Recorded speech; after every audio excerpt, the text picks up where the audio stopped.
Go Pizza presents STP. The Steve Dangle Podcast with your hosts, Steve Dangle and Adam Wild. So, fun fact. Wow. Fun fact to start off the show. We almost didn't have Jesse and Steve's mic throughout the whole thing, so it was almost the Adam Wild podcast. Which would have sucked. Let's be honest. It would have been a lot of bad giggles and shitty points. Let's talk about Tom Wilson. Forever. And how much we hate it. Yes. No, man, what I would spend today talking about, if this was my show and my show only, is how insane you have to be to light $12 million on fire. But we'll get to Patrik Berglund. Yeah, I don't... Yeah, we'll talk about that. Here, can I start with the tweet I got? Sure. So this is from Shane Barnick. Why are we talking like this? Shane Barnick. I don't even know who that is. He once breastfed an injured flamingo back to health. Whoa. So, what? His name's what? Shane... Are we going to You read know this? what? Fuck his tweet. I didn't even realize. Never mind. His name's Shane.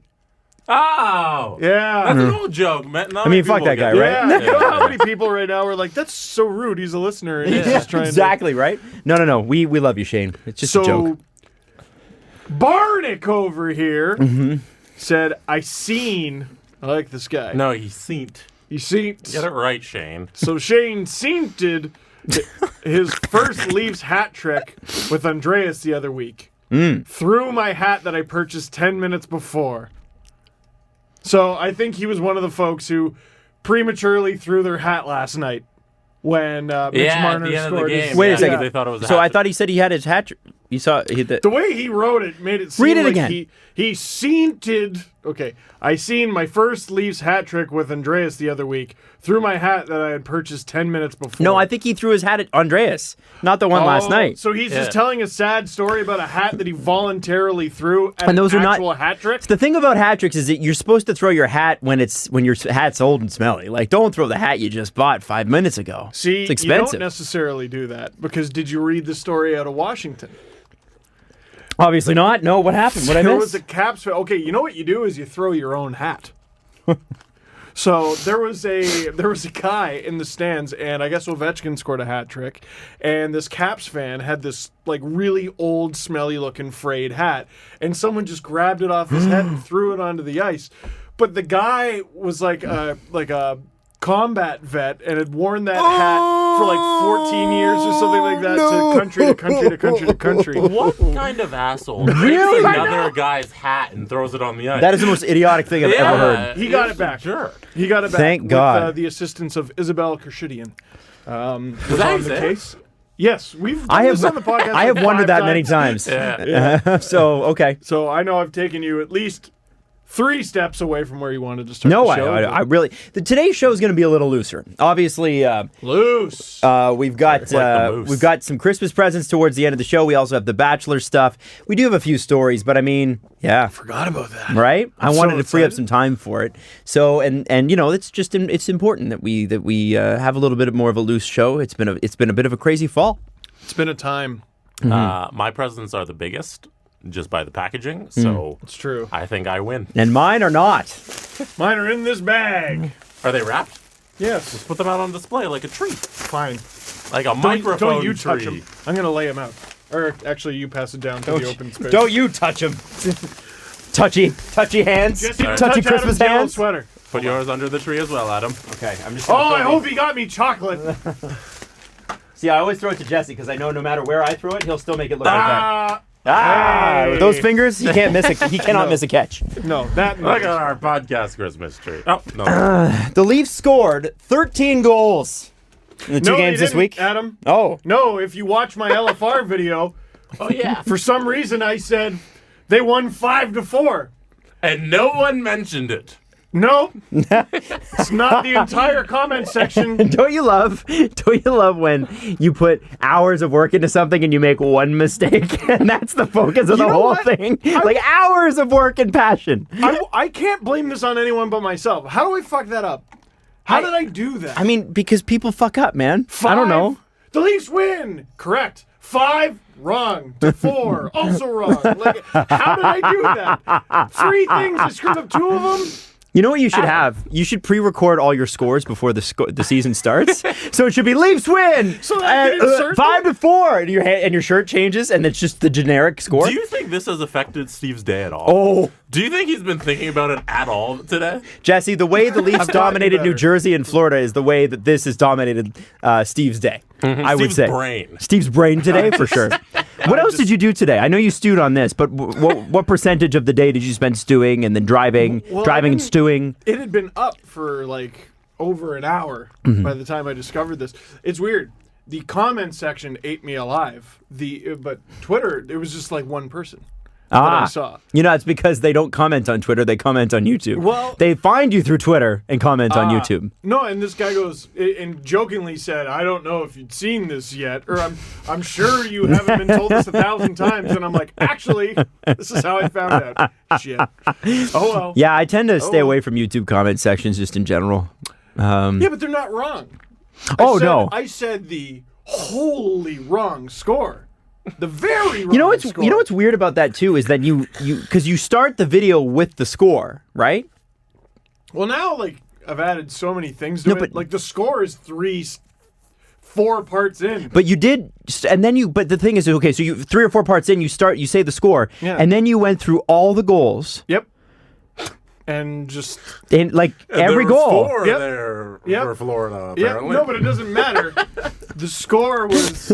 Listen, if I said 5-1 and like missed one or something, it's not right, but it's forgivable. Where did I come up with 5-4? And then someone else goes, well, Reimer played in this game. Are you thinking another game that had Reimer in it that was 5-4? Probably. And I said, that didn't happen, actually. Frig off. I got a couple of tweets last night after I tweeted you to hold it together when James came in. And people were like, we'd like the person who's actually great who wears 34 to score on the other 34. Wow. Yeah, it was that's great. Pretty harsh. I loved it. Jamie McCowan retired, smart ass. Way to go. I think you're so clever. I know. Well, one thing is for sure. Your Budweiser red light, if you have one, got a workout. Got a big time workout. It scared your dogs a little bit. You got to work. As mine tends to do. Yeah. Freaks them out a little bit. But hey, that's okay. They'll get used to it. The Leafs score a lot of goals. And they do, 13 times the last 2 games. And by the way, we just want to say thank you for your participation in Sally season and that sort of thing. We'll be reaching out to the winners in the next week or so. Yeah, can you? I have 3 of those at my house. Yeah. No, don't worry. You're going to be we'll be reaching out to you. But we just want to say our partnership with Budweiser, which was amazing, is basically, this is the last week for it. So thank you so much for participating. Thank you for being so great. We loved your videos. And and hopefully we get to work with Budweiser again. And in the meantime, we will be hooking you up, so be on your DMs, dog. Can I say one thing about that? Yes. Let's go! Hey! And if you didn't, smarten up! If you didn't enjoy the Sally season, smarten up! Hey, the Florida Panthers defense, smarten up. It's true. Just gotta smarten up. Got the wrong score, smarten up! The Leafs were the Leafs last night. Like, I felt like that was the Leafs.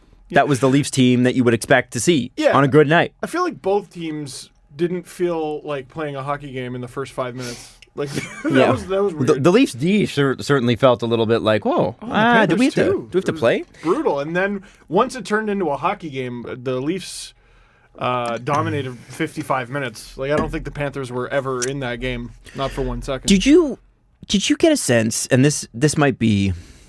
I don't know what it was. I don't know what it is with Martin Marincin. It's every time I see him, it's one or the other. I watched him last night and went, wow. He was good. Yeah, he was really good. That's been the feedback I've gotten.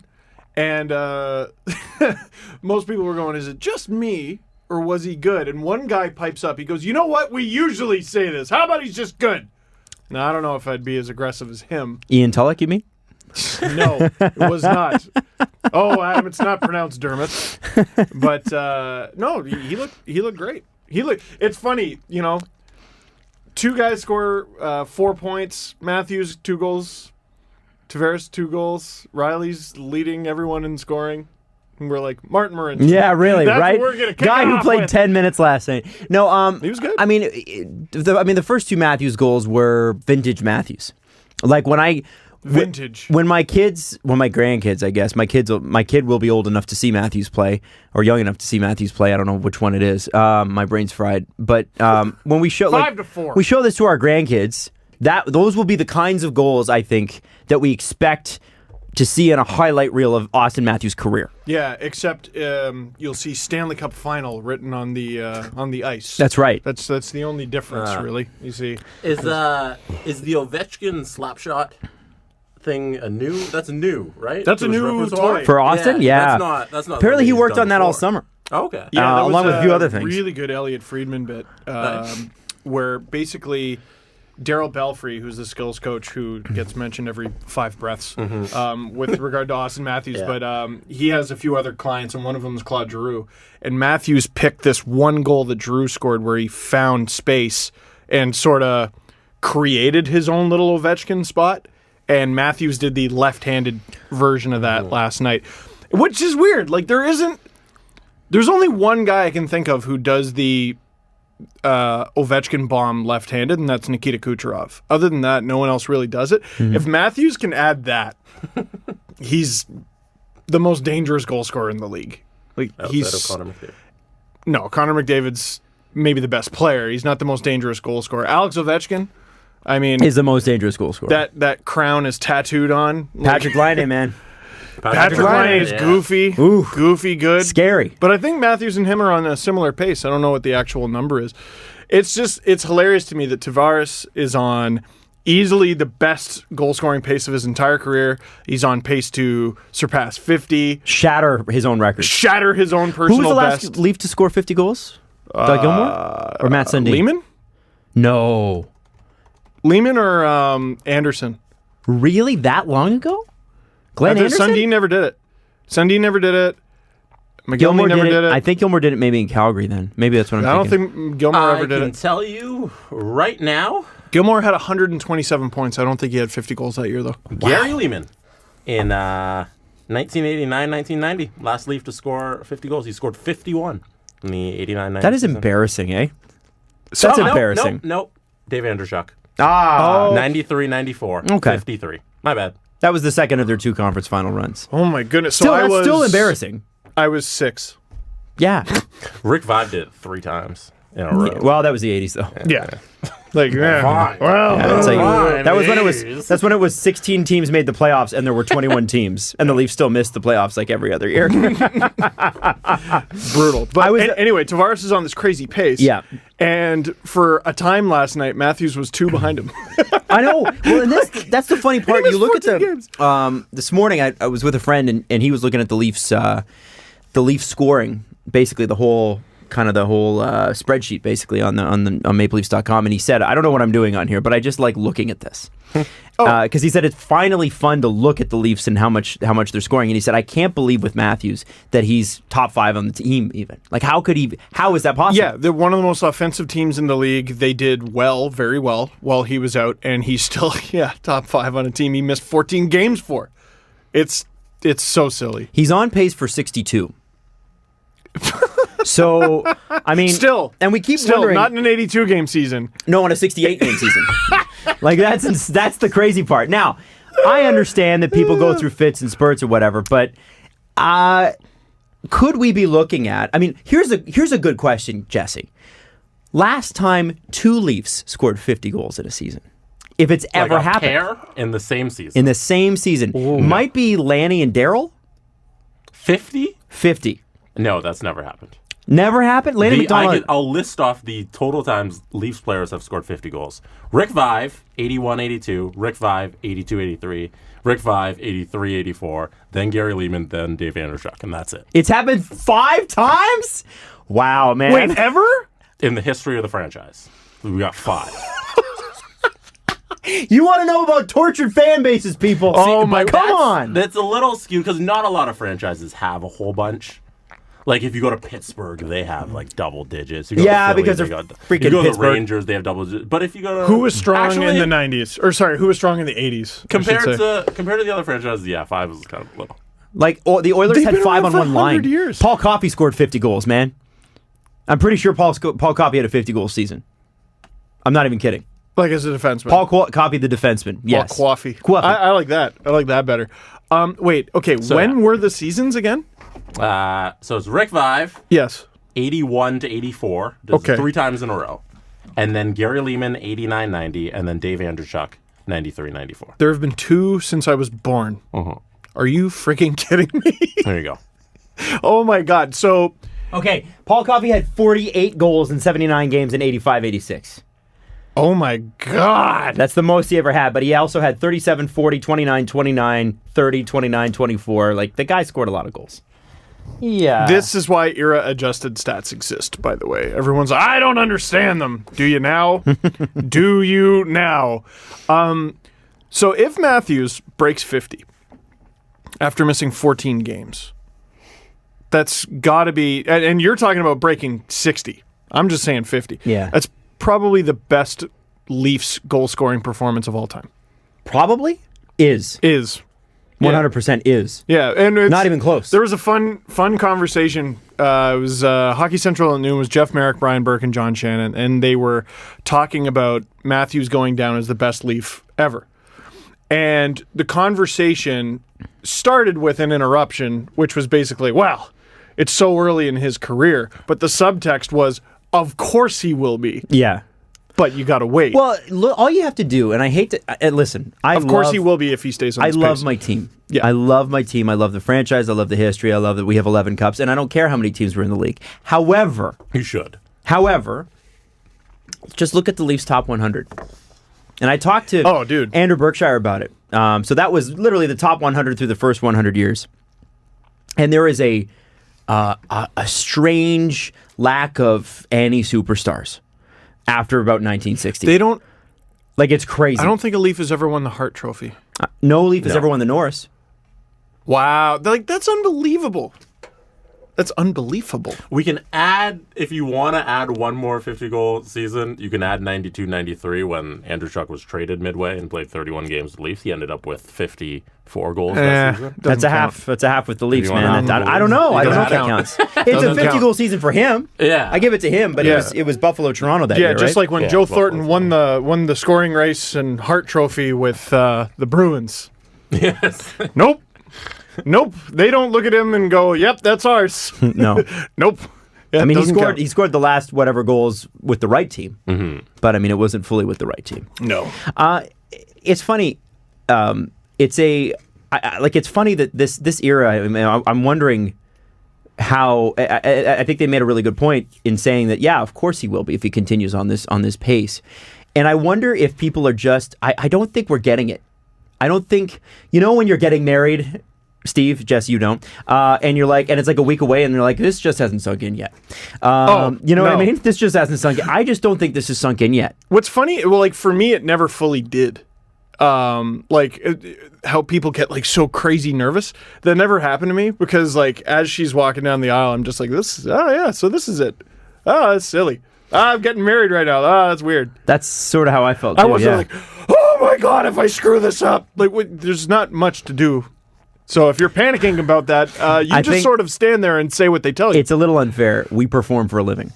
We're up in front of people for a living. I suppose. It's I was also different. Really hungover. Yes, and you were. Unable to feel emotion. Yes, you were. I was not. Yeah, proud to say. That's in the book. I wonder too, like, okay, so Tavares, let's say Tavares continues on this exact pace. Marner continues on this exact pace. Matthews does too. I mean, how do you quantify that? And that's what I mean about this hasn't sunk in for Leaf fans, because this is for the first 2 months of the season, we were all tied up in knots about William Nylander. Oh, ignoring everyone the fact, still is. Ignore, yeah. And then now the question is, and I don't fault people for asking it, when do we start to worry that Nylander's performance hasn't been that good? You don't. I don't. You know what? If they looked terrible the last couple games and lost, I'd be super concerned. If they lost 4-1 to Tampa and looked terrible while doing it, I'd be super concerned. I'm just not there yet. Like, he looks fine to me. Oh, he's got a couple assists. He missed an open net yesterday. Yeah, his hands aren't quite there yet. Skating's not quite there, and his feet look fine to me. I just don't know. Like Mike Babcock says, and I think he's right on this.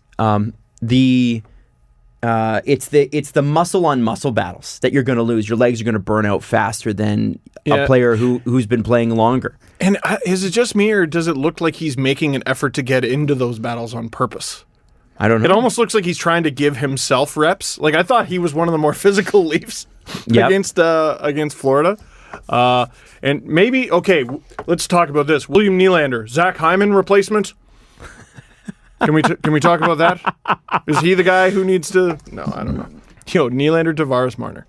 I would in a heartbeat. In terms of quantifying like the crazy performances we've seen this year, there'll be fun footnotes.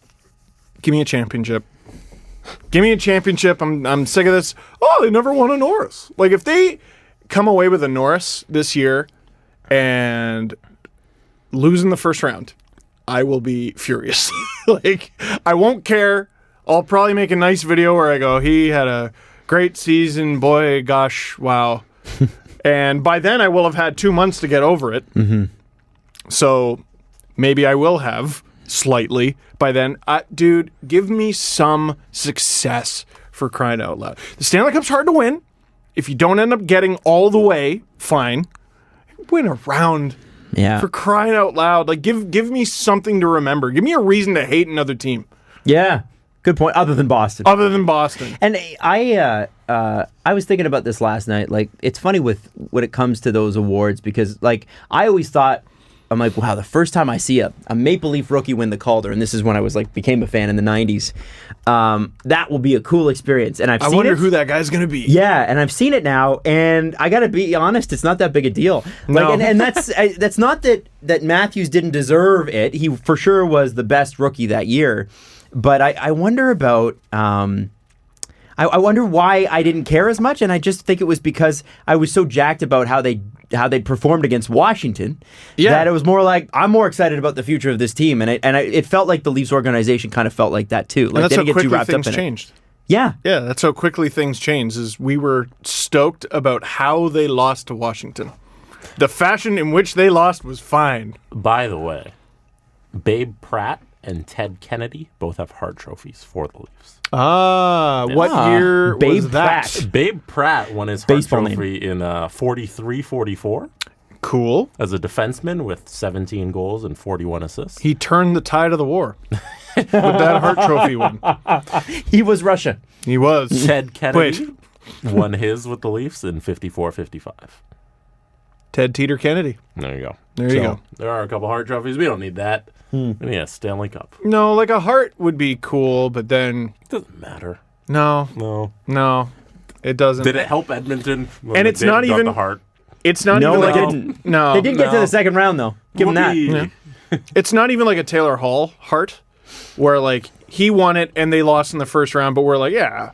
But the Devils weren't expected to do anything. Exactly. Like and the he Leafs came out of nowhere, and the Leafs are expected to do something. You're not going to have to face Tampa in the first round. Get that out of your head. They're winning the President's Trophy.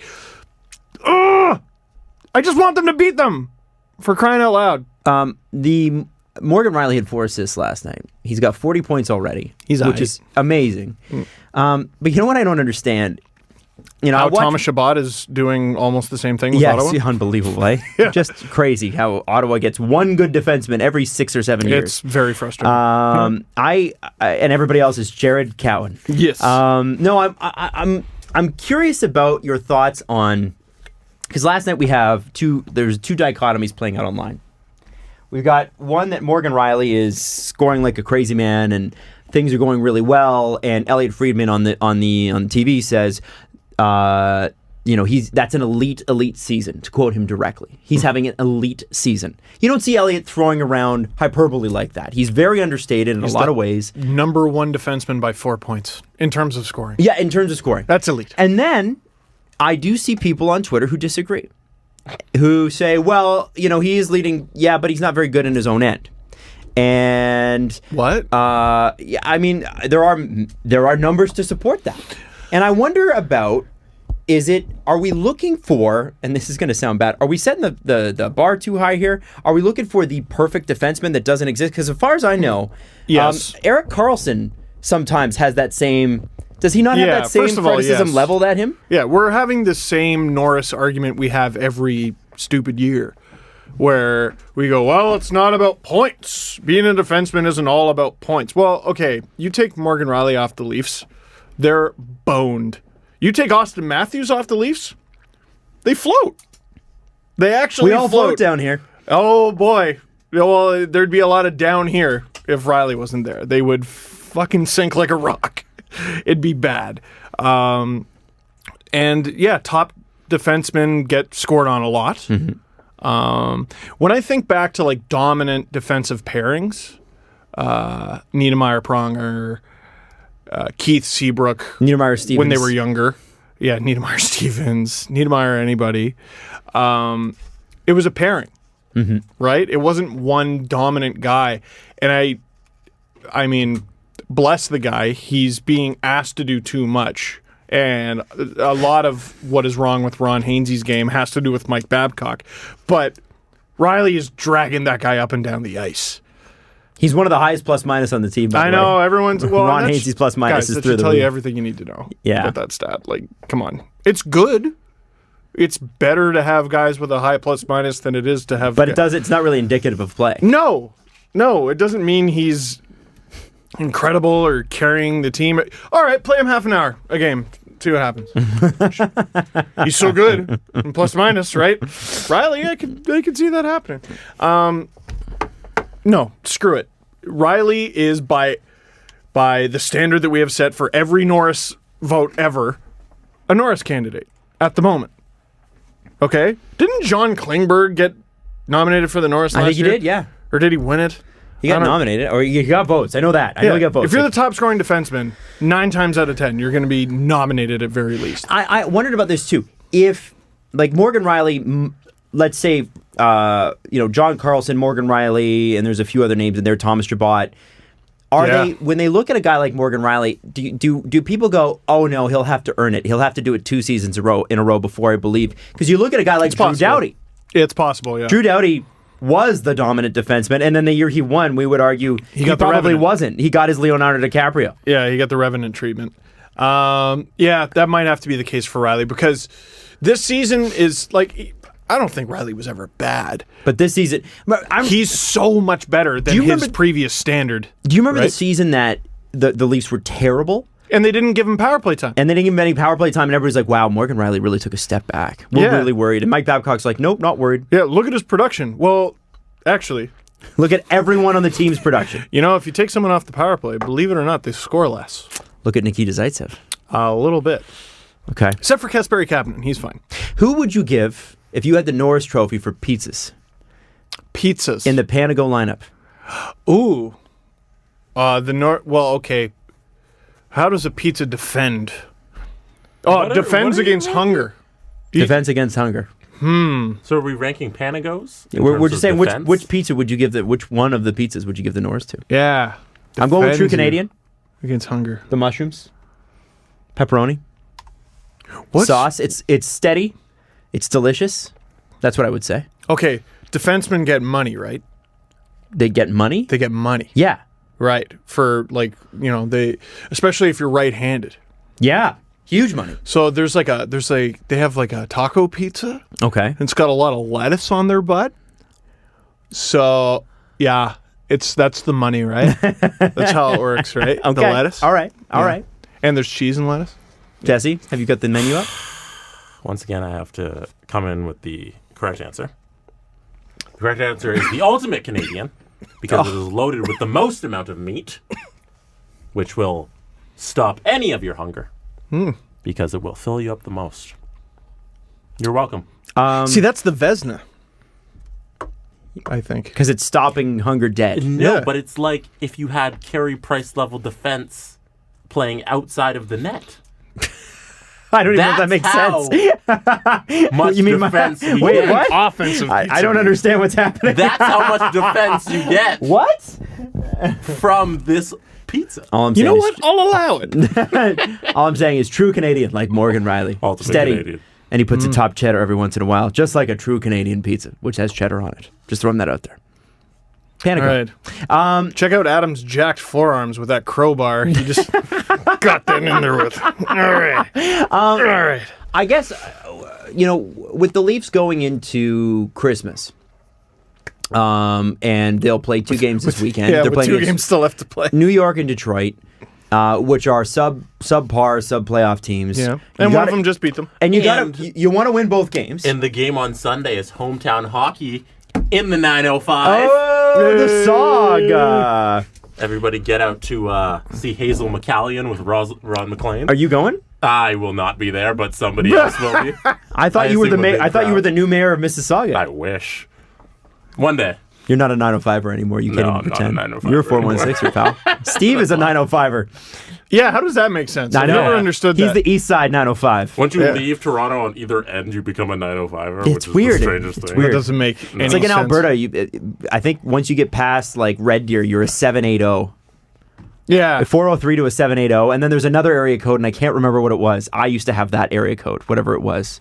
And then there's 519s when you get to Kitchener. Yeah. And then there's what is it is it a 689 or 64? I used to have a 289. 289. Oh, 289 is the thing as well, yeah. Yep. Yeah. 289. Damn. We need to get this under wraps. Yeah. A lot of area codes. Fix this. I need Ludacris to make a song about this. Going into the holidays when you've got hockey players. Ludacris, get on that. We need you, Luda. You thought I was just 770. And faux. It's amazing how you talk about me putting jamming one in there. That is him really bending the rules of rhyming. Yes. And then at the end of the song, he's just like, and I'm going to list a bunch that I wasn't able to fit into the song. He wrote down a list and went, all right, here's all the ones that rhyme. Yeah. 4 rhymes with 4, thank goodness. All right. Moving on to the next bar. Sorry. I'm wondering, going into Christmas, could you have thought of, and assuming they, let's say they split this weekend, is this the best case scenario? Is this or is this kind of what you were expecting? No, it's better than I expected because I thought they were going to struggle to start the season. I thought it was going to be a process. It's like the weather, right now it's warm again and we're like, what? I thought it was winter. It's +7 today. It was -7 last week. Well, because weather's not linear, but there's a pattern. Right? And the pattern for the Leafs, I think, has been upward. No, it's because global warming isn't real. And remember when it used to get cold? It's because the Earth is flattening out. Oh. So once it completely becomes flat, That's right. Then it'll be the baby rock effect, where you'll get both sides of the planet being hot and cold at the same time. Is that actually a thing that people believe? No, but I just invented it. That sounded really convincing. I was like, wow. Thank you. I was like, Kyrie Irving would definitely go to that school. Kyrie and Steph Curry, who doesn't think the moon landing happened. Oh, that's right. Boy, that was convincing, man. Baby you concern me. Wow. Interesting. I don't even remember where I was going before that. Oh, yes. So I thought it would be a bit of a process, but no, it's been up and down like any season. They survived without 2 of their key players. They got them both back and started to stink. And they've turned 2 pretty good games in recently. And look at them in the standings. I think they're still top 5. They're doing very well. They're right there with a bunch of cup favorites. If you're in the top 5, and this is my theory is that if you're in the top 5, it doesn't matter. Well, if you're Calgary, that's correct. It's funny. No one gives them any respect. No, I don't mean Calgary. Calgary deserves the respect for sure. But also, let's be honest. Toronto's in the top 5, so we're talking about Toronto. But what I mean by that is, as long as you're in the top 5, you don't need to worry too much, do you? Well, and I saw when they lost a few, it was like, and they're about to be caught by teams like this and that, and that'll push them all the way down to 6th. And I'm like, that's still dope. That's still, my standard is not yet so high that I'm not happy about that. The team yet. finished 16th 2 years ago. Yeah, I'm not a Lightning in. fan yet. I'm not quite there. Yeah. It still blows me away when they enter the top 10. I still get excited when they make the playoffs. I'm like, wow, this is silly. I'm used to having to figure out what to do every April. April 15th or so, I go, what do I do now? It's been a great season. Thanks, guys. It's been a great, yep. Thanks for watching LFR. I'll make a few playoff videos. Yeah, and we'll see how this goes. Nope. So, better than I thought. I thought they were going to struggle to adapt to having such a different team. But no, they've been fine. If there's one thing that you would say, we got to look out for that. The right side on D, it's still terrible. It's so bad. I'm starting to think... I feel like I've seen enough of them this season that I'm starting to think in terms of playoff series. That the offense isn't... It's weird. They take nights off sometimes, but when they turn it on at the end of the third on those nights that they take off, they're freaking scary, and sometimes they bail themselves out. I just don't believe in their defense over 4-7 game series. One thing, though... also from last night that not enough people are talking about, and now that I think about it, I'm afraid to say it out loud. I'm a little bit afraid to say it out loud. What is it? The Leafs, when leading after 2, undefeated. Yeah. 18-0. And I think after... Not always the case. I wonder, I think it was leading after 1, too. Aren't they like... Or was it leading after 1? Leading after it's 1, I think they're 14. They were 14-0, maybe leading after 2. The record's stupid good when they have the lead. Which is the complete opposite of a few years ago when they blew a bunch of third period leads, right? And when that was just immaturity. Remember that was a thing? They'd blow third period leads like every week. They their third, was it their second or third? Their third game of the season, they blew a 4-0 lead to Winnipeg. And it was those early season chokes. They had one last year too. Oh, it was their home opener against the Rangers. They were up 5-1, and the Rangers tied it, and they won 8-5. So it was something about the first 3 games of the season shattered their confidence, and then again this year, Game 3 against Chicago, they win 7-6. But they were the comeback kids in that one. So they haven't had a terrible collapse yet. It might happen. Happens to everyone. But they haven't had this thing hanging over their head all season like they have in the past too. Maybe they believe in themselves a little bit more. When it's mostly strategy, but you got to have some belief. Back to the right-handed D thing for a second, because I know that's been the focus for the majority of people who are outside of Nylander this year. And in terms of off-the-ice stuff, the right-handed D stuff is the thing that everybody harps on and has been harping on for years. And I get it, and I understand it, and I agree with it. My question is, A, do you think the reason it drives people so crazy, this is my theory. My theory on this is that it drives people nuts because Kyle Dubas and Mike Babcock refuse to acknowledge it publicly. Yeah. And people are that's got to be driving people nuts, right? And it's like, how could they not know? I'm a little more bullish on our defense. It's also the calm and matter-of-fact way that Dubas talks. Like, you want to pretend like... He's pretending the Titanic is not sinking. What iceberg? Everything's fine. Yeah. And just keep swimming. It's driving me nuts. Yeah, no, that does drive me nuts. The calm way. But, like, what are you expecting him to do? Tell you something? Show his hand? Well, and that's what I wanted to bring it up for. Like, they have to know. They know.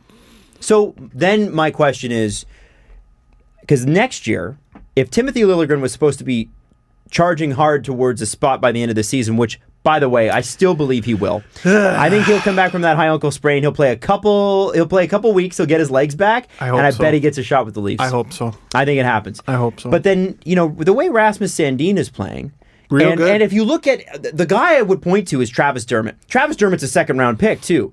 But if you look at Travis Dermott's trajectory, he played a season, I believe, after his draft year. Played a full season, played half a season, got called up. I don't think ever went back down.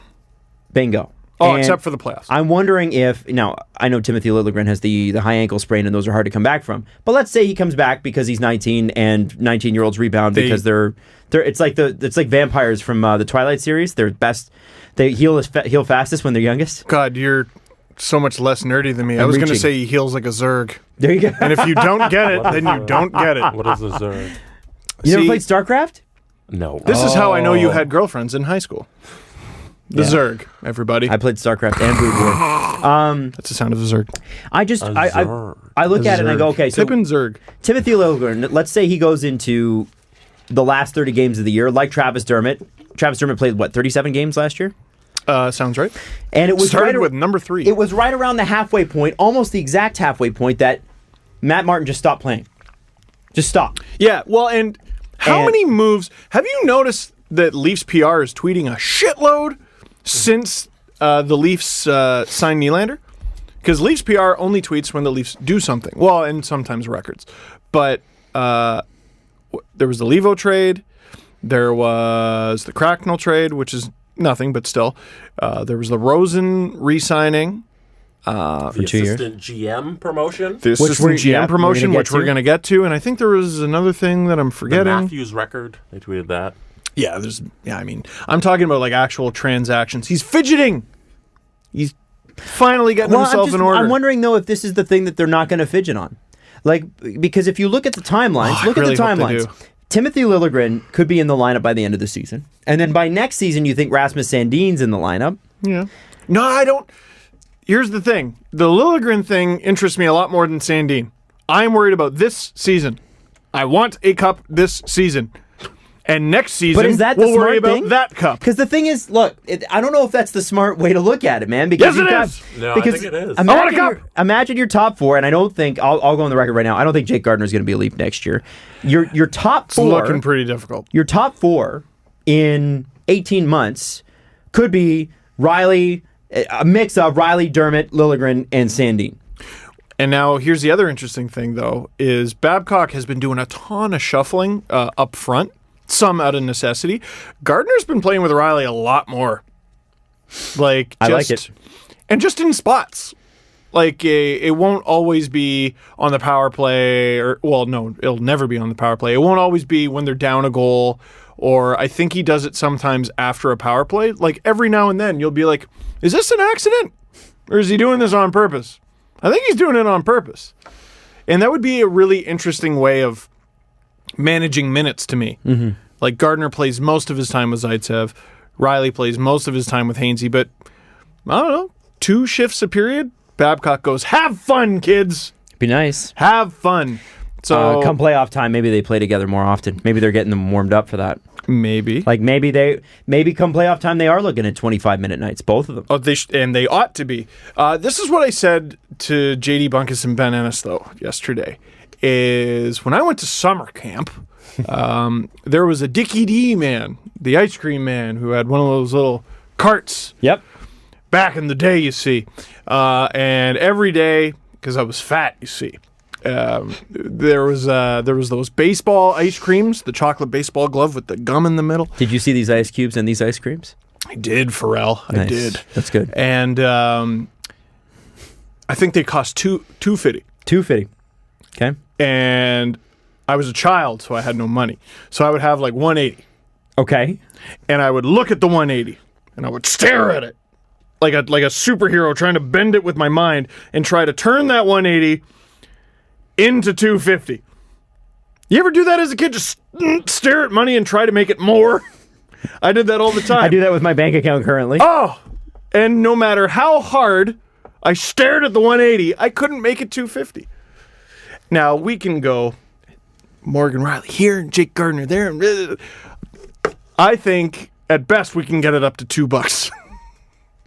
It's still not $2.50. Do you think that they're going to make a trade then? Yes, and I don't think it'll be as crazy as we think. What do you mean? Like, I don't think it's going to be like Pietrangelo. Come on, it's going to cost the sun and the moon. I just don't see that happening. Like we're talking like a Gudis, like a Radko Gudis. I don't hate that. I just hate what he does from time to time when he murders people. Well, in the playoffs, you're allowed to. Right. You see, unless you're Nazem Kadri. I don't hate Radko Gudis' play at all. I think he'd actually be a really great addition. I worry about those times. You know, he's got the red mist that is destructive. Kadri had a red mist last night that luckily turned out okay. I think it was Howrlick. I missed that. Howrlick hit him in the jaw. It was sort of like away from the play a little bit. Howrlick hit him in the jaw, and like 5 seconds later, Kadri just ran at him. And I'm sure if you counted the steps, it might have been charging. But luckily, Howerlick, what's it called? Got up. So you still got to be careful. But I mean, every team's got a red mist guy, at least one. I think that's what they end up doing. And then you got... we don't talk enough about the fact that Justin Hall has played once in 35 games. It'd be nice to see him. Yeah, like I want to know what he can even do. Like we're making additions. Meanwhile, we haven't even evaluated this guy. I'm excited to see what Dubas does with the next month because I got no idea. No one's got any idea because he doesn't talk to anybody. And that's fine. I like it that way. Okay. They've been good ever since they did it that way. Yes, they have. And Keep doing it. So let's continue. Okay, moving on. The Leafs did announce a promotion. Yes. And this is a person that most of us knew as extra skater, but his name is Darryl Metcalf. He was so good at... I think when analytics came out, when they got a little bit more popular, I always refer to 2013. It obviously started before that, but that's when I really started to get into it. Yeah. Yeah, and it was because of the Leafs were trash. Yep. But still made the playoffs and all that, and the Avalanche were another item. Extra Skater was one of the only sites I could navigate and understand at the time. And I was so bummed when it shut down. And then when I found out the reason, I was like, oh, well, that's great. So Extra Skater, a.k.a. Darryl Metcalf, works for the Toronto Maple Leafs and he got promoted. That's right. The Maple Leafs announced today, this is according to Leafs PR, that Darryl Metcalf has been promoted to special assistant to the general manager. Dwight Schrute. He'll continue to lead the general manager. Yeah, continue to lead the hockey research and development department while taking on a greater role in management. So that's interesting. So I would assume that means player personnel decisions. Rather than recommendations. Recommendations? I don't know, what would it be? Yeah, well, if they spoke, I guess we'd know. But they don't. But yeah, I think you nailed it. He's going to be a little bit more involved with player personnel decisions. I wonder if at one point, Dubas just started asking him more and more stuff. And they're probably let's give this guy a raise. He's been great. I need a raise. This is hard. That might be it. Do you think Darryl would come on the podcast? No. Absolutely not. No. Do you think we could ask? Oh, well, sure we could. Steve probably has his number. You can ask anyone anything. Yes. Yeah. You can say anything at least once. That's one maxim in radio that's true. You can say anything once. I've asked the Leafs if we can have people on, and they don't do podcasts, but they have since... That's untrue. They have since done a couple. Remember when they went on a podcast? Yeah, I believe Kyle Dubas said we can and we will on a podcast. Yeah, you sure did. Yeah, but... You sure did. But not this podcast. It's nice that they say they don't do podcasts. It's not that they don't do podcasts, it's they don't do this podcast. Yeah. No. Previously, they did no podcasts. Right. And then that podcast was the first one. Yeah, under Lou, they did none. Lou didn't know what they were. Let's be honest. But you got to be a little strategic. For example, if you want to wear a Leafs jersey on the cover of your book, you maybe ask one thing at a time. All right. So they've said yes to that. So we'll leave it at that. That's our one request this season. No. You also got to wait till they're in a good mood. I should have asked them more stuff when they got the... you should have seen how happy every Leafs employee was when they won the draft lottery. Oh, I should have treated it like friggin' The Godfather.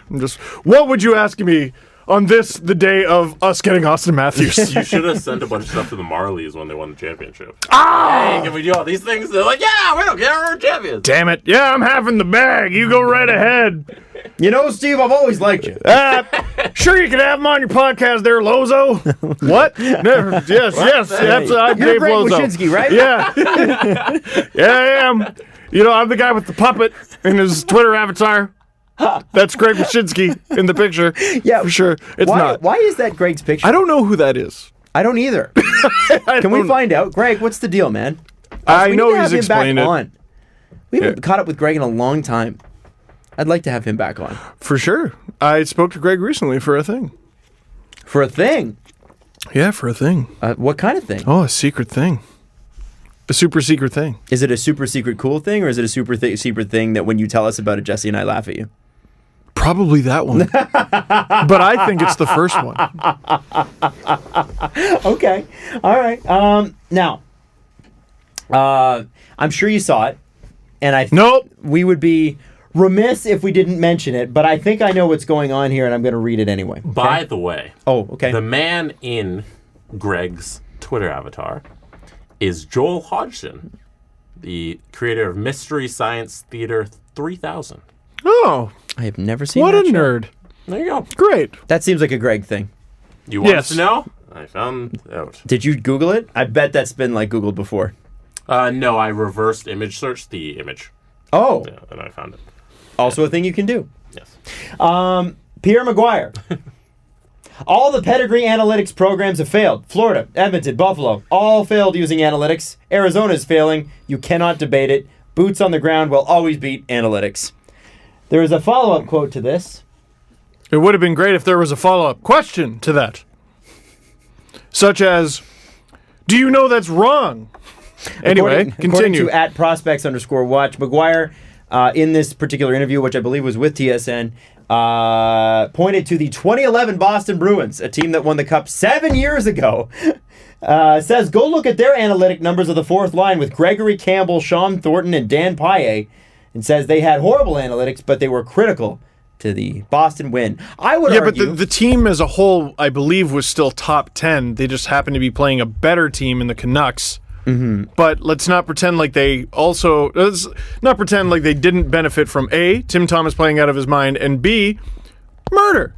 Because that's allowed in the playoffs. Especially with Boston. Listen, they won. Okay. Let's also not pretend that it's 2011 anymore. Yes, and also... That was a long time ago. Gregory Campbell, Dan change. Paille, and Is there Sean anyone you Thornton. haven't spoken to since 2011? That's not your friend anymore. Yeah, no. You don't talk to them. Got married in 2011? Wow, you've been married 7 years. A very long time. Now, the other thing that's interesting about this is Gregory Campbell, Sean Thornton, Dan Paille, critical to the success. I don't think so. I think Patrice Bergeron, Milan Lucic, Brad Marchand, critical. I think those guys were probably nice, but I think the people that score the goals and play the most ice time, Zdeno Chara, Tim Thomas, that's critical. I think that to me is critical. Critical to your team in the same way that your seat is critical in the car. Yeah. You don't really have a very good vehicle without it. However, I think the engine Maybe that's critical. and the tires. Yeah. Yeah. Good seats are nice, but I'm just critical. saying, not the most important part, but no, every fourth line on every team that's won the cup ever did a good job. A good enough job. The Capitals, look at them. Like, it often comes down to that. it paid Jay Beagle's salary and his kid's salary and his kids after that. Look, You know what Stanley Cup crazy winning money. fourth lines do? Generates $3 million players. And So good at it. and piles of second-round picks when they Oh. trade them away Oh, because their contracts are up. oh. That's why I want Per Lindholm to score a little bit more. Please don't get the itch, Kyle. Don't get the itch. Versteeg and Bickle. What did the Leafs pay for those guys? Bullen. Not Bickle. Bolin. Versteeg, I don't remember. It was a lot. But they were able to sell him off to Philly, who was making the playoffs while the Leafs were not, for a first and a third. Oh, that was a good sell. It was a good sell. Brian Burke trade, I think. Yes, unfortunately, he made the buy as well. And Boland, I think, I want to say cost, it was like a second and a fourth or something like that, second and a third. Played 13 games or something. And they weren't able to trade him. No, and that was a combination of Yeah, a lot of things. He was sort of a beast in his first few games with the Leafs. He was. I loved him. I loved him. I think I think we have a podcast called Dave Bolin is a Beast. Yeah, something like that. Yeah. Something like that. Man, He was. he was a brick shithouse for the first few games. And I remember they did a story on him being the guy that sold Randy Carlyle's system to the rest of the team. And I remember thinking, that's probably not healthy. The new guy has to sell the entire team on the system of the head coach that's been here a couple of years. That's a red flag to me. Well, and Randy's system seemed to be, all right, just get out there and bang. James! That was Whoa! a little weird. That was weird. We've been doing the show together a little bit too long. Play just okay. Hey, yeah. Hey, easily our most valuable player? Just okay. Fuck you. I'm gonna shit on you at every turn. Damn it. I don't know. It just seems a bit like Pierre with this. I mean, obviously he's wrong, but Hilariously, like not even upset. My question when these quotes come up, because I used to get like frustrated by them and be like, "This is stupid. How can they be this stupid?" I don't think they are. No, he's willfully ignorant. Is this an entertainment thing, though? Is this a thing where he's trying to rile people up? Because people do that in sports on purpose. Maybe. We haven't talked about Pierre McGuire in a while. But, like, maybe he's just that willfully ignorant. Like, the thing we always give Pierre McGuire credit for is he's just a ridiculous encyclopedia. Like, what's the meme with regards to him? Like, wow, so-and-so scored a goal. Yeah, so-and-so went to Shattuck St. Mary's. His parents were 6'4" each, and they come from Minnesota. And holy shit. Yeah. He knows. He likes peanut butter and jam sandwiches. Like, yes. Every detail. Crunchy. But and anyone who doesn't know that is an idiot. You know what? You know what finds out what kind of peanut butter he likes? Boots on the ground. Like, that's the thing with him. So for someone who is that knowledgeable and observant of all things hockey, to say that all the analytics programs have failed it might be a bit, because it's clearly willfully ignorant, and Pierre McGuire is not that stupid. So he's just being ridiculous. So here's the question. The thing with Pierre McGuire is that he's got a fantastic memory, very clearly. He's got a ridiculous brain. It's a ridiculous brain. But does a capacity to remember facts necessarily translate into great opinions? I mean, to a degree, it should. Right? I mean, to a degree, it should. I mean, I don't doubt Pierre's a nice guy. But I'm very, I'm surprised sometimes. Well, that's just something that is or isn't, right? It's just, but it's not even that you can disagree. It's objectively wrong. And it's not just this. There's other things, too, all the time. I mean, anybody that watches them on NBC, I see Pierre tweets from American listeners who I follow all the time going, just rolling their eyes. Oh, there goes Pierre again. When I worked at Leafs TV, I threw my headphones across the room. But he's, like, the thing is that guy. There is value in what the guy says. He was an NHL head coach. He obviously knows the game to a certain point. I'm just trying to figure out what's the reason for the quote. That's my brain always goes to that. If you're going to say something, say it with intention. Why are you saying owned? I'm not owned! That's what it is, maybe. Yes, it's 100% what it is. As he melts into whatever the tweet is from Drill. Pierre McGuire is Drill. Basically, like, I don't understand it. Where's the pushback? There is none, because everyone who was talking to him was like, totally, dude. Totally, you're right. Nerds, am I right? Come on. And they won't give you anything. You know, okay, so here's examples of all these analytically inclined teams. Buffalo, Arizona. Well, here, wait, though. I'm like, what? All these analytically inclined teams that failed. So Arizona, all right, fine. Why is he answering a question about Arizona on Montreal radio? That's a wonderful question. I don't know. In Montreal, because of the trade, I think the Galch-Domi trade. I think. Oh, okay, that makes more sense. Which, yeah, they clearly aced it. Yeah, on that one, clearly. And I don't think the numbers on Domi were even bad. We sort of talked about this. It was just not what Montreal needed, right? And perceptually, he was a playmaker, but meanwhile, he's been a playmaker and wicked goal scorer. Yeah, but who could have predicted that, right? Boots on the ground could have predicted it. I guess so. Crunchy peanut butter. I mean, okay, so there's one. Every team has over 20 guys. Right. There's one. Well, and you know what I mean? I found it interesting that he characterized Buffalo and Edmonton. Edmonton is the exact opposite. For like, a year and a half before not listening to him ever and firing him? Like, not renewing him. And not renewing him. In Tyler's defense. And that's not Tyler's fault. No. They just didn't want to listen to him. But to cite Edmonton as an analytically inclined team? They're not. Again, he's not this dumb. He's just being a jerk. Or willfully ignorant. Willfully wrong. There's no way he knows as much as he does and says what he says. Well, and I think that there's this theory that an analytically inclined team, which is the terminology, would only go by what the numbers say. And that's just not the case. It's a tool. It's one of the tools you use. There's the Caps. They had a guy. The Marlies won the Calder Cup. They have a guy. They have a staff. The Leafs are doing really well right now. And they've risen from the ashes with a whole analytics staff. The Devils are, I think, one of the first teams to have a guy. And they have a staff now, and they were great last year. So analytics work, and they're bad this year, so never mind the trash. Except that they don't have a goalie. Their number one goalie's out with hip surgery. No, but it's so willfully, hilariously ignorant. I'm not even worked up about it. No, but I guess it was so talked about yesterday. I thought, you know what, maybe I'll bring it up on the show. I was just trying to figure out what's the from a broadcaster's perspective, which is a perspective we can relate to directly. What is the intention? What is the goal in making a statement like that? What are you doing? Because everything you do on the air, you're never supposed to waste breaks or sentences or words. What's the goal here? So you might be right. He kicked the bee's nest or kicked the beehive. But he doesn't even have Twitter, right? So he can't see it. No, that's why it's hilarious. Yeah. Okay. I know this is going to piss off a bunch of people I'm not even going to see. Someone from TSN is going to phone me tomorrow and go, hey, thanks for that. Thanks for all the hits on that article, probably. Yeah. Thanks for your help on the World Juniors. Bye. Fair enough. See you at our meeting next week when we talk about the same thing that we've discussed for 15 years now. Which is what? How analytics suck.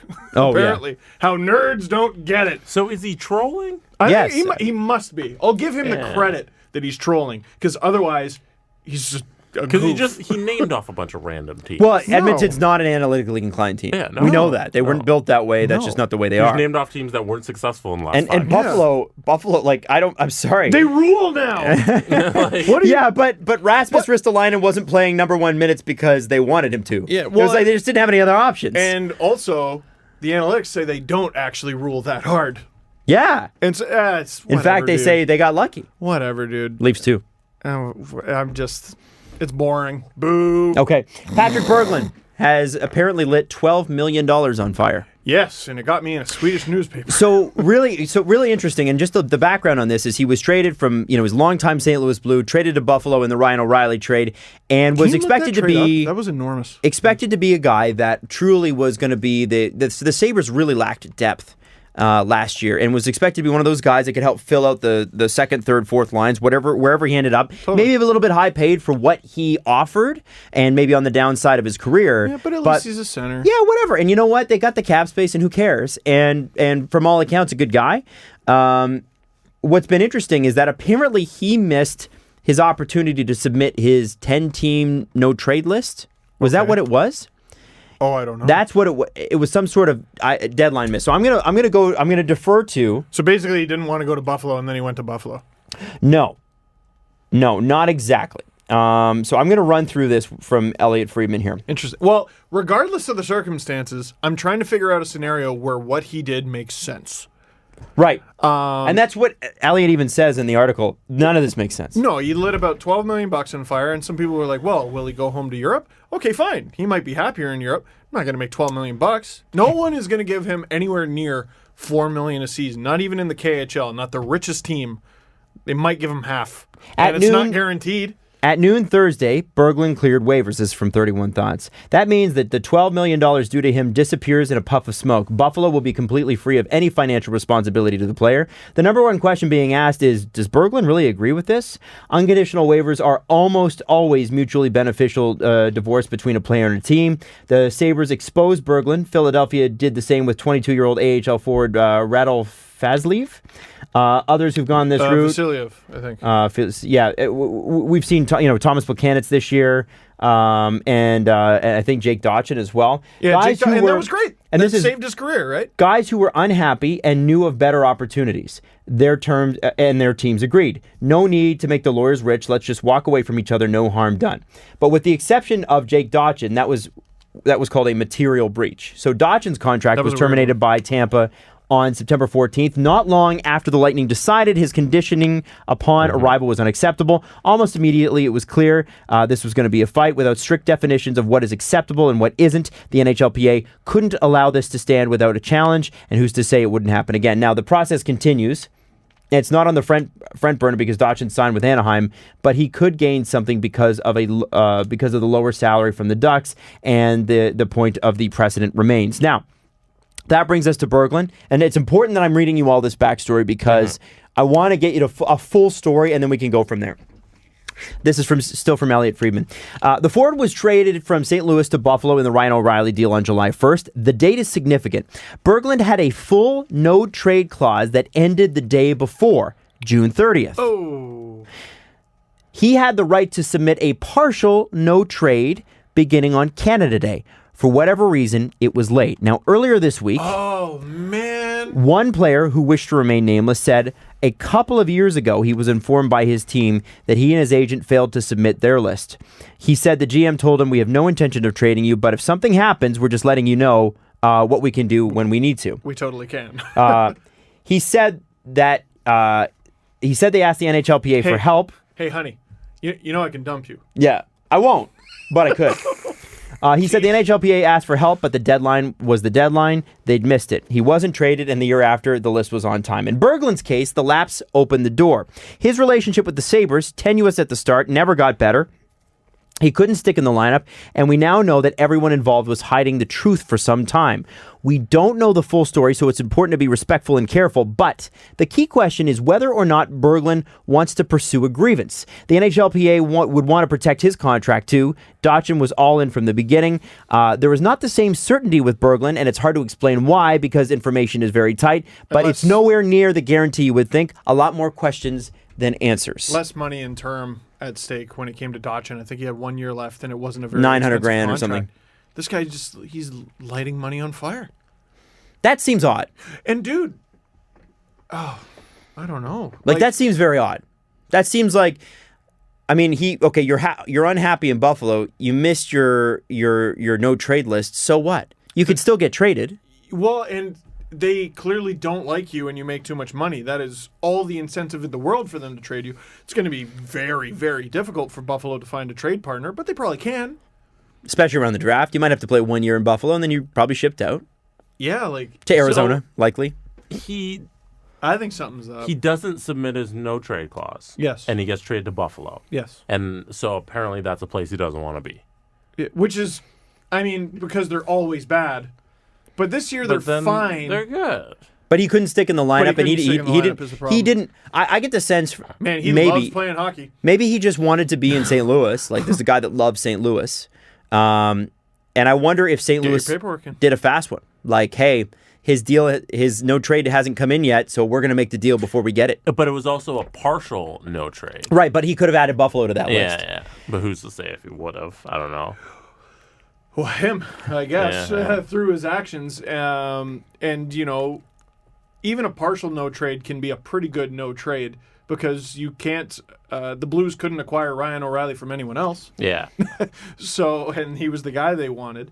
But if you don't want to be in Buffalo, the best thing to do is play well. Request a trade and play well. Yeah. That's the best thing, and keep it quiet. The best thing to do is to play extremely well and stay in the lineup and be a valuable member. Lighting your money on fire and going to sit and trying to sign a new deal.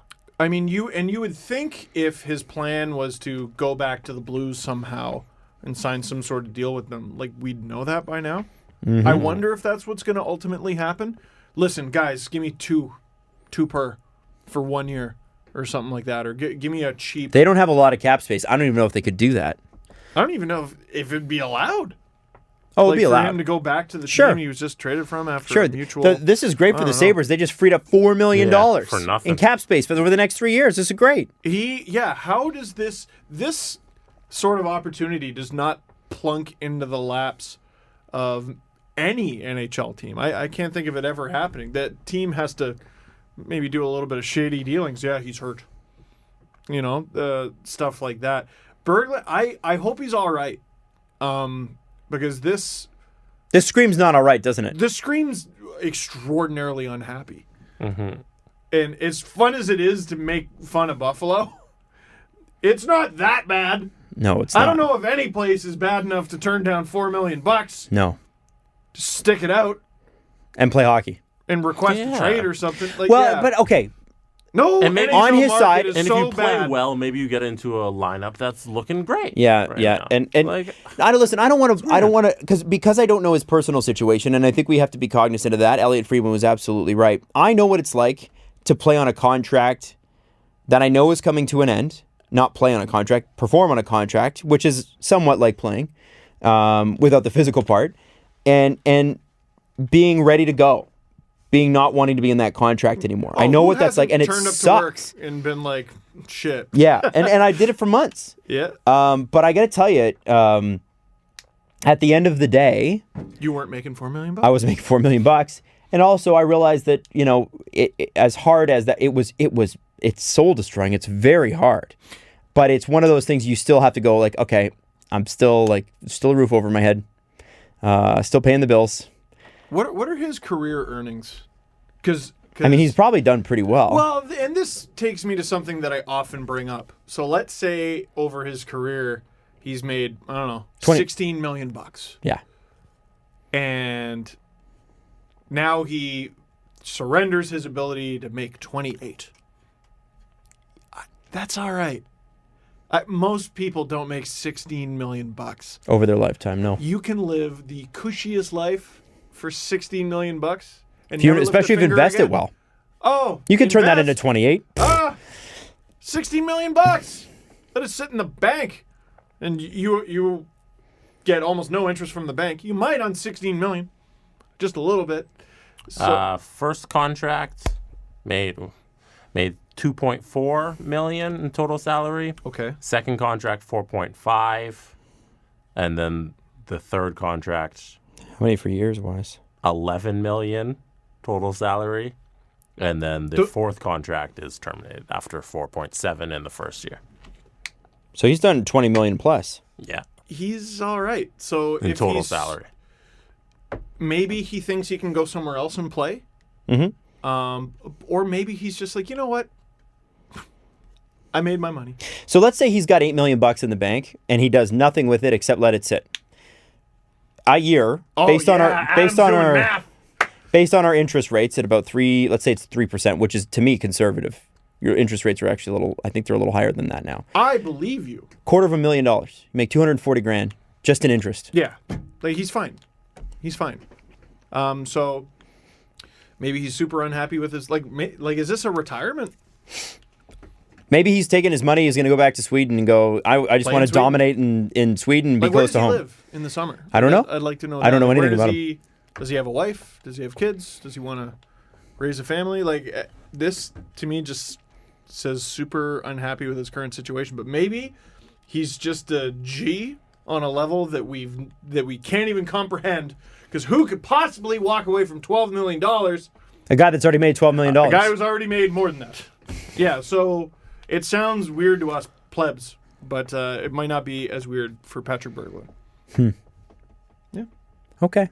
Fair enough. There it is. It is a very interesting situation. Will be interesting to see how that plays out because eventually that's going to come out. Now, speaking of lighting money on fire, let's talk about the Ottawa Senators. Oh, great. A team that has no money and is continuing to light it on fire. And they're being sued for the no money that again, because this is such a complicated story, I'm just going to read directly from what Elliot Friedman said on his thing. This is from 31 Thoughts, by the way, sportsnet.ca. Yeah. You knew that. We're missing one thing in Ottawa, the NHL's true plan for the future. On a day where one of its owners was countersued for $1 billion, you'd think the league would have something to say, but nada. Combine that with Commissioner Gary Bettman's tight-lipped comments at the Board of Governors, and there's only one conclusion. They have a path, they're confident in that path, and they'll let us know when they feel like it. Melnick's response to soon-to-be former partner John Ruddy's lawsuit was to offer up profits in exchange for Ruddy's financing of the arena. Melnick was ridiculed for wanting a freebie, which certainly fits the narrative. But execs outside Ottawa scratch their heads at the strategy because the arena is what you wish to control. It makes more money than the team. Well, that's interesting. That is an interesting point. Not what we've heard, but interesting. Okay. It's almost as if Melnick was trying to prove Ruddy couldn't build it either. There's an end game here, but it isn't clear yet. And I wonder with that deal, with the suing and the countersuing, not that the arena makes the money, but the land around the arena with the condos and all the restaurants that are supposed to go in, that's what makes the money. The arena building itself may not. Yeah. It may break even, but when you've got condos and you own multiple properties or whatever, that would make a lot of money for you. That makes your money back. This is crazy to me in the exact same way that the Berglund stuff is. I thought the whole point of being rich is you don't have to do anything anymore. Like, does this sound like well, I don't think you get rich without being one of those people that needs to always be doing something. Like, listen to the Tom Dundon interview from a couple shows ago. That's a guy that guy never stops. I know. Well, and do you know a millionaire that just made his money and stopped? Other than the guy that started MySpace, who now just travels around the world? Tom P. Everyone's first friend. Yeah. Yeah. Sometimes only. Tom just travels around the world, doesn't invest in things. I think he walked away with $300 million. Has a travel Instagram account. He has a travel Instagram account. Yeah. Could become an influencer if he wanted. Promotes Fit Tea. I'm sure he does. And abs.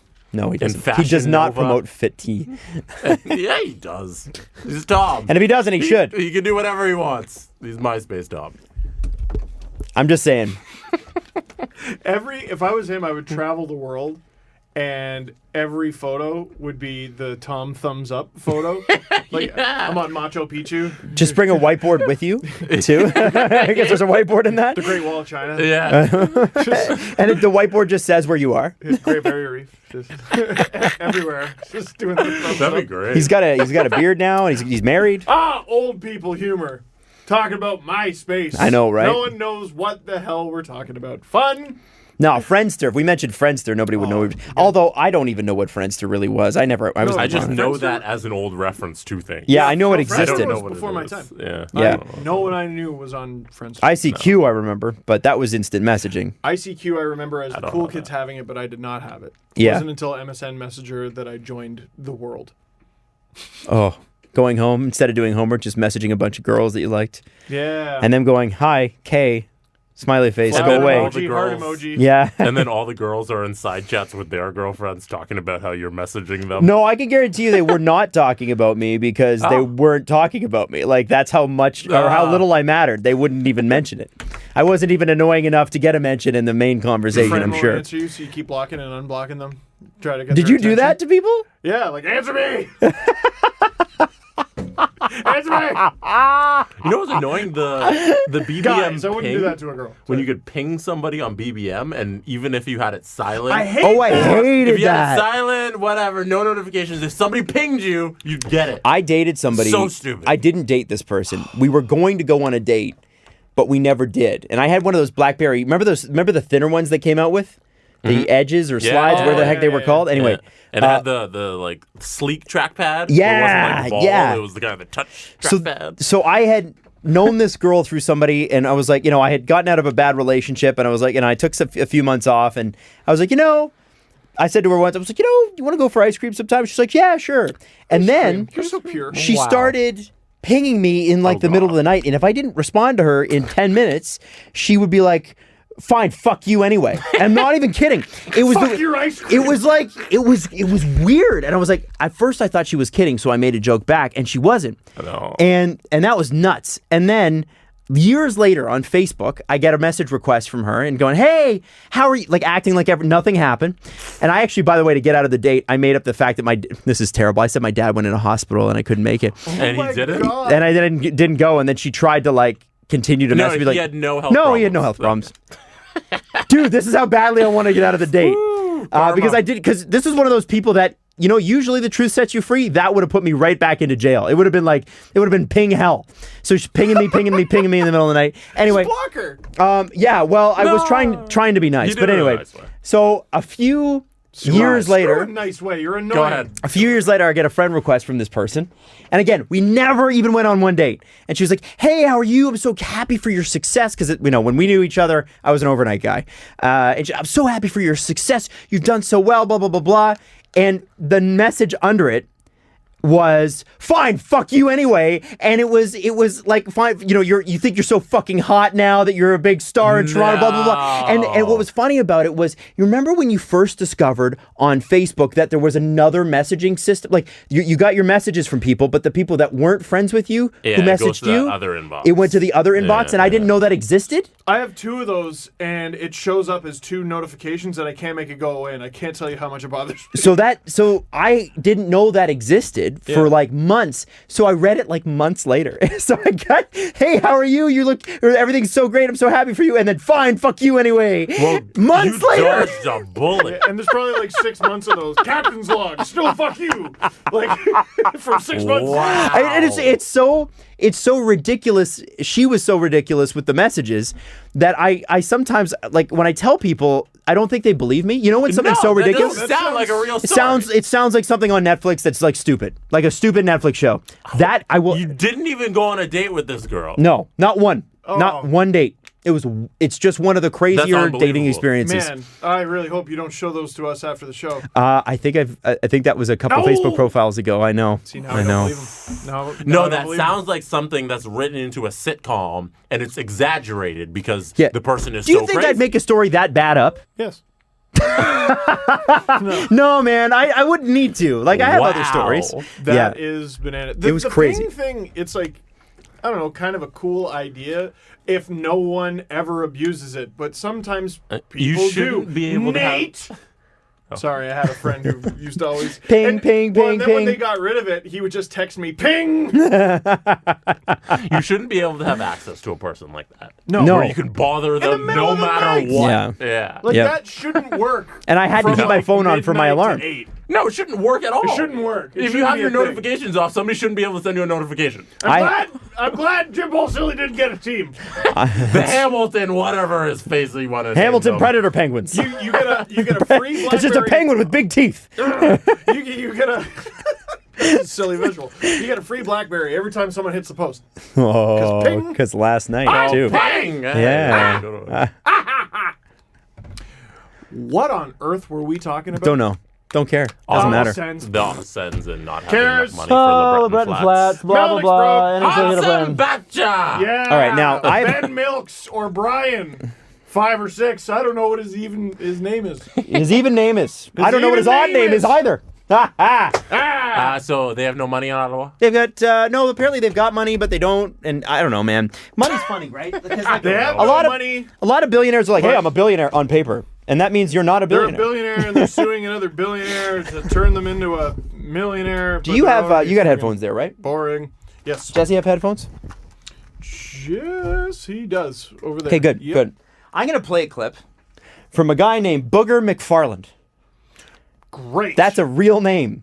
Now, Booger McFarland is an NFL commentator. And in case you didn't know, the NFL is weird. I don't think we've ever really established this. Adam, you had me at Booger. He is, the NFL is strange, and I know Jesse and I pay a lot more attention to it than you do, Steve. But Jesse, who is fixing cameras right now, I believe would agree with me. The NFL is strange. We talk about hockey culture being weird and sort of backwards and sort of stupid. The NFL is sort of like that too. And they have their... While it's much less of a majority with the old days were better. Yeah. They still have it. And I think okay. Booger McFarland is squarely in that camp. Now I'm stretching here for time because Jesse, I guess, just ran out to go pee.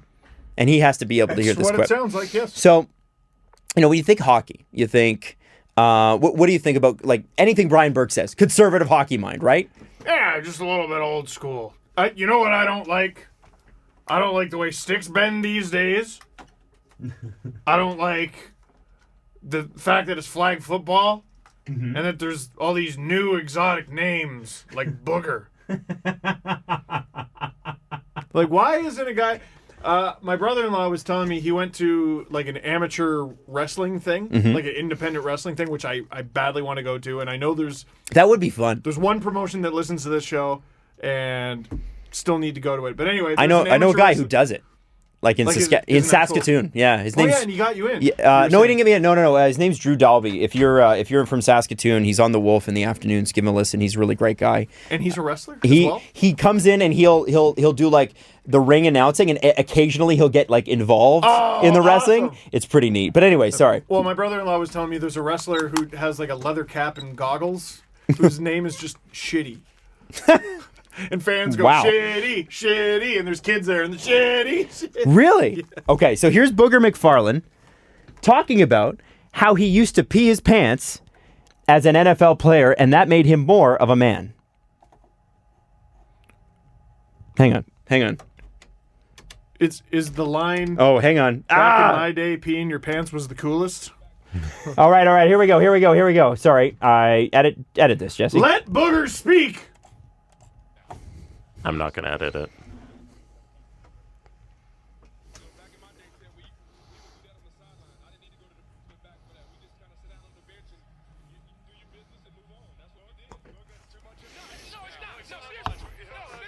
Listen, all these diva wide receivers wanted to go to the bathroom. As a defensive lineman, we didn't go to the bathroom. You sat on the bench, did your business, and you So, Well, Booger, so Odell it's Beckham. kind of different because if you go to the washroom in front of 50,000 people, you might get charged with a federal offense. Well, no, he peed his pants. He didn't even take it out. Oh, he peed his even just pants. peed himself. Yeah, he just sat there and peed himself. Odell Beckham Jr. Man. Odell Beckham Jr. had a bathroom break. And I want you to listen to this again because it's only 30 seconds long. Listen to the clip again. I cut it off early. I want you to hear the part after he doubles down. But okay, like Because this is the thing right now. because that could still be a little tongue in cheek. Sure, but he doubled down on it. Like, it's funny. It seems to be the thing right now. I'm wrong, but I'm going to double down on this and someone will believe me. Someone out there is crazy enough to believe me if I double down on this. What could have started that? Check this out. Oh, okay, fine. Spacebar. You are the worst. Okay.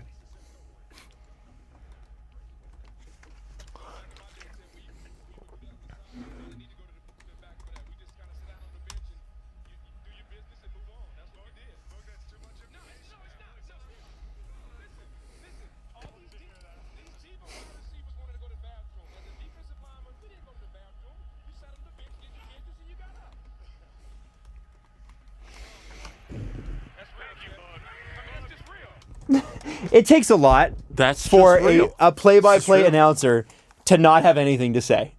Because his And all you job hear is to fill time. All you hear is, oh boy, bug. You know what? I'm not going to criticize him because I think that's really funny.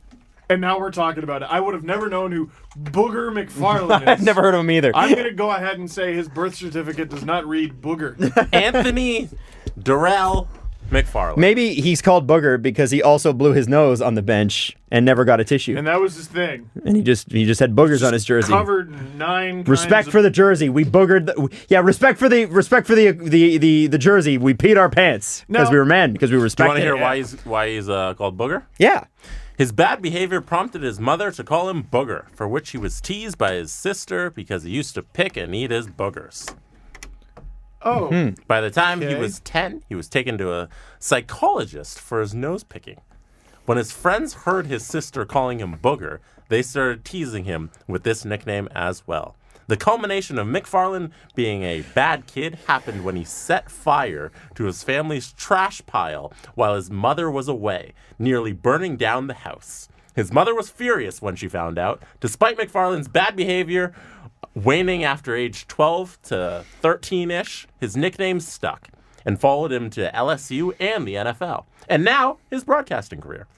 In order to demonstrate his pride in the nickname, McFarland once picked his nose in the ESPN studio and flicked his booger at SportsCenter anchor Randy Scott. Booger McFarland, ladies and gentlemen. Football's weird. Football's freaking weird, man. Football's full of weird people. Don't tell me it's not. It's weird. I changed my mind. That is a man. That's a man. I don't know what the woman equivalent of that is, but like what It's is it definitely with not guys? that, and I hope that means that, like, I hope you understand that means women are better. If that's a man, no, it's the one-upsmanship though that guys have. Where like, yeah, I lifted 350 pounds. Well, I lifted 360 pounds while reciting the Declaration of Independence. And my hand on my heart because I'm so patriotic and I was lifting the weight with one arm. Like, it's always got to be, well, oh, you know what? I'm so manly that I don't need to go to the bathroom. I just piss myself. Like, I'm so manly, I revert to being a 3-year-old. Yeah. Because I'm a man. And that happens in sports. Like, sometimes players don't have enough time to go to the bathroom. It almost cost the Canucks a series when Luongo had to crap himself in that... He had diarrhea? Yeah, so he was stealing the game for the Canucks. I think they were taking on the Ducks the year the Ducks won the Cup. And he was stealing the game for them. And his backup, Danny Sabarin, great mask, terrible numbers, came in and luckily stole the show for a few minutes. Luongo finally comes back into the game. Gretzky famously, I believe, pissed himself on the bench because he just played so much. Fergie. Have you seen the Fergie picture? Oh, yeah. That's old, but like performing, Fergie peed herself on stage because they were in the middle of a show. Where are you going to go? But you couldn't get off. You're in the middle of a song. Singing, Gotta I do got it. a feeling. Yeah. If you got a feeling, you got to pee. No, don't funk with my heart. And I'm sure she doesn't but it's the pride in it. I don't think she goes, I sing so hard! I piss myself! She doesn't have a song called Pissalicious. Like, How come every time you come around, my pee comes down my leg? No, London Bridge. I'm trying to work London Bridge into it. regret this bit. We should have ended on Pissalicious. We should have. Should have ended it on Booger. Do you remember when? Interesting choice. Do you remember when Chan Ho Park missed a start, and then they asked him, "Hey, Chan Ho Park, why'd you miss your last start?" And he's like, "I had a lot of diarrhea." Oh, I don't remember that clip. It's a soundboard on Sid and Sid. They'll make. Whenever something. I had a lot of diarrhea. Sid plays I have a lot of diarrhea. So that clip never gets any play, but Merrick Malik's stupid goal in 2005 in a nothing game gets all the top 10s. What is that? Yeah. It's crap. No, I want quotes about diarrhea and boogers and pee. Give me the next question because that one was stupid. I want to hear from the person who is listening to our show for the first time today. Is there someone? I don't know. I hope so. Send us a tweet. Yes. What do you think? If this was your first episode ever. It's going to be Welcome. nice that we're in a studio again. We can incorporate some audio a little bit easier. You know what I mean? Yeah. There's a good audio floating around out there, and there was a couple of clips I had to pass on while we were studioless, and I'm kind of glad that we get to bring it back in. Sorry. Boogers and pee. I'm going to go to the bathroom, speaking of pee, because I am not manly enough to sit here and pee my pants. Adam, if you were a real podcaster, you're back in my day. Podcasting hard. We just peed. So I'm going to go to the bathroom, and when I come back, we're going to do Bachelor. I don't know if you guys want to stretch or if you just want to edit at this point. Let's fill time. Fill time. This go. will be fun. I want to talk about Steve Dangle. Oh, okay. Sure. On his own show? How dare. Nobody can hear you, Adam. You are off mic. It's a story. Steve Dangle's story is one Steve. I'm so sick of. You have a book coming out. I do. Let's talk about it. Oh, really? Okay. Pre-orders up. Yes. When does it come out again? March 19th. March 19th. So you'll get and then there's the advance copies. One person has an advance copy. I got a copy today that was here, let me try to find the email, but it's basically, hey, read this, and if you like it, that's the book. I can't find it. Anyway, but it's basically, this is the last one, unless I have any changes to make. So they sent you this new book. Yes. And this is your final book. It is the final book before the final book. It could potentially be the final book if I make no changes to it. Can we talk about a tour? Yes. Okay. I need help. I need help with it. Yes. Because I don't know where to tell them to go. And I wouldn't know where to start. I think it'd be cool if maybe you tweet it or people just, I don't know, if you want to retweet people tweeting at you. But, I want people to, tweet your city. Be like, hey, I live in Timmins. And then if you retweeted Timmins and Timmins got 100 favorites, and then all the other cities got 50, then you have this giant collection in Timmins. See, we can't just go by those numbers because then it's going to be like when Pitbull had to perform at a Walmart in Alaska. Because people are going to be like, you know what? It's just funny. Let's click this. But wouldn't it be funny if people just sent you to Timmins? I'm not Pitbull. I don't have the money to be doing that. This is the thing. I think we can do an event at the Maple Leaf in London, England. I really do. Really? And I want to do that badly. And I think we'd get a decent turnout. The problem is, what's round trip to England? It's a lot of money, right? And I just don't think we could justify it. And you don't want to charge people to come get your book. No. I hate the idea of that. You want a free event. You come, you'll sign a book. Yeah. Ideally. You'll talk about it. You'll read a passage. Toronto will be able to do a ton of events, and the GTA will be able to do a ton of events. And then it gets a little bit more difficult. Ottawa is drivable. Mm-hmm. Montreal is drivable, and then it gets hard. Halifax. We're doing the East Coast. I just don't know how. at least. Yeah, and that's another one. Yeah. You guys have stuff to do. Yeah. We could fly out on weekends, though. Adam's back. Sure. We could fly out on weekends. As long as someone's paying for my flight. Well, and this is the thing, right? Now flying I'm not is a burning money factor. on Steve's book tour. Right. Well, and this Could take is some it time a off. podcast tour that the book I think that's piggybacks? more likely what it is. I Then think- you could bring in more people. I think In so. which case, we should just take a couple weeks off and just go on tour. Sure. I've Adam. actually already talked to Caprice about it because it was one of those things that I said, listen, Steve's got the book. We've been wanting to do this forever. I know You we're also having a have baby, child. Adam. I know. I said, I know we're having a child. And she's like, you know what? I want you to go. You got to do it. And I was like, sorry, am I bleeding? Yeah. I popped his hit in the bathroom. That's a true story. It was a big one. You should have just left it. I know, but it was like bothering me. So anyway. That's why we call him Zit Wild. no. Zits wild. And Zit she Wild said, and Booger McFarland. she's like, you know what? Just go. Like, she's like, it's just a week and a half, 2 weeks. I'm like, I think you're saying that now. I think your child should be your number one priority over everything in your life. Well, yeah, but it doesn't mean you stop working. I think it means you put some things on hold Why? because you have a child. I'm eating my water table crackers here. What these are? I also think that's bad podcasting if you're eating on the show. Anyway. Someone once Anyways. emailed Sportsnet. No, they didn't. Well, yes, they did. They emailed Sportsnet, but Nobody also, has ever emailed Sportsnet. They emailed Sportsnet and Panago at the same time, and were like, they loudly eat pizza into the mic. Yeah, I Oh, you mean the Never real buy real a estate product agent? again. The real estate agent guy? Yeah, I and I remember was that. like, well, here's the problem with that. We record. This is back when we recorded at your old apartment. Mm-hmm. And I'm like, well, we record at 10 in the morning, so no. No, we did not. We did You're at a one dirty point liar. though. We did. Yeah, but I think anyway. there are people. It's funny. Every time we eat, we used to eat on mic because we were so unprofessional. We started that people. What's the thing called where you have you can't- misophonia.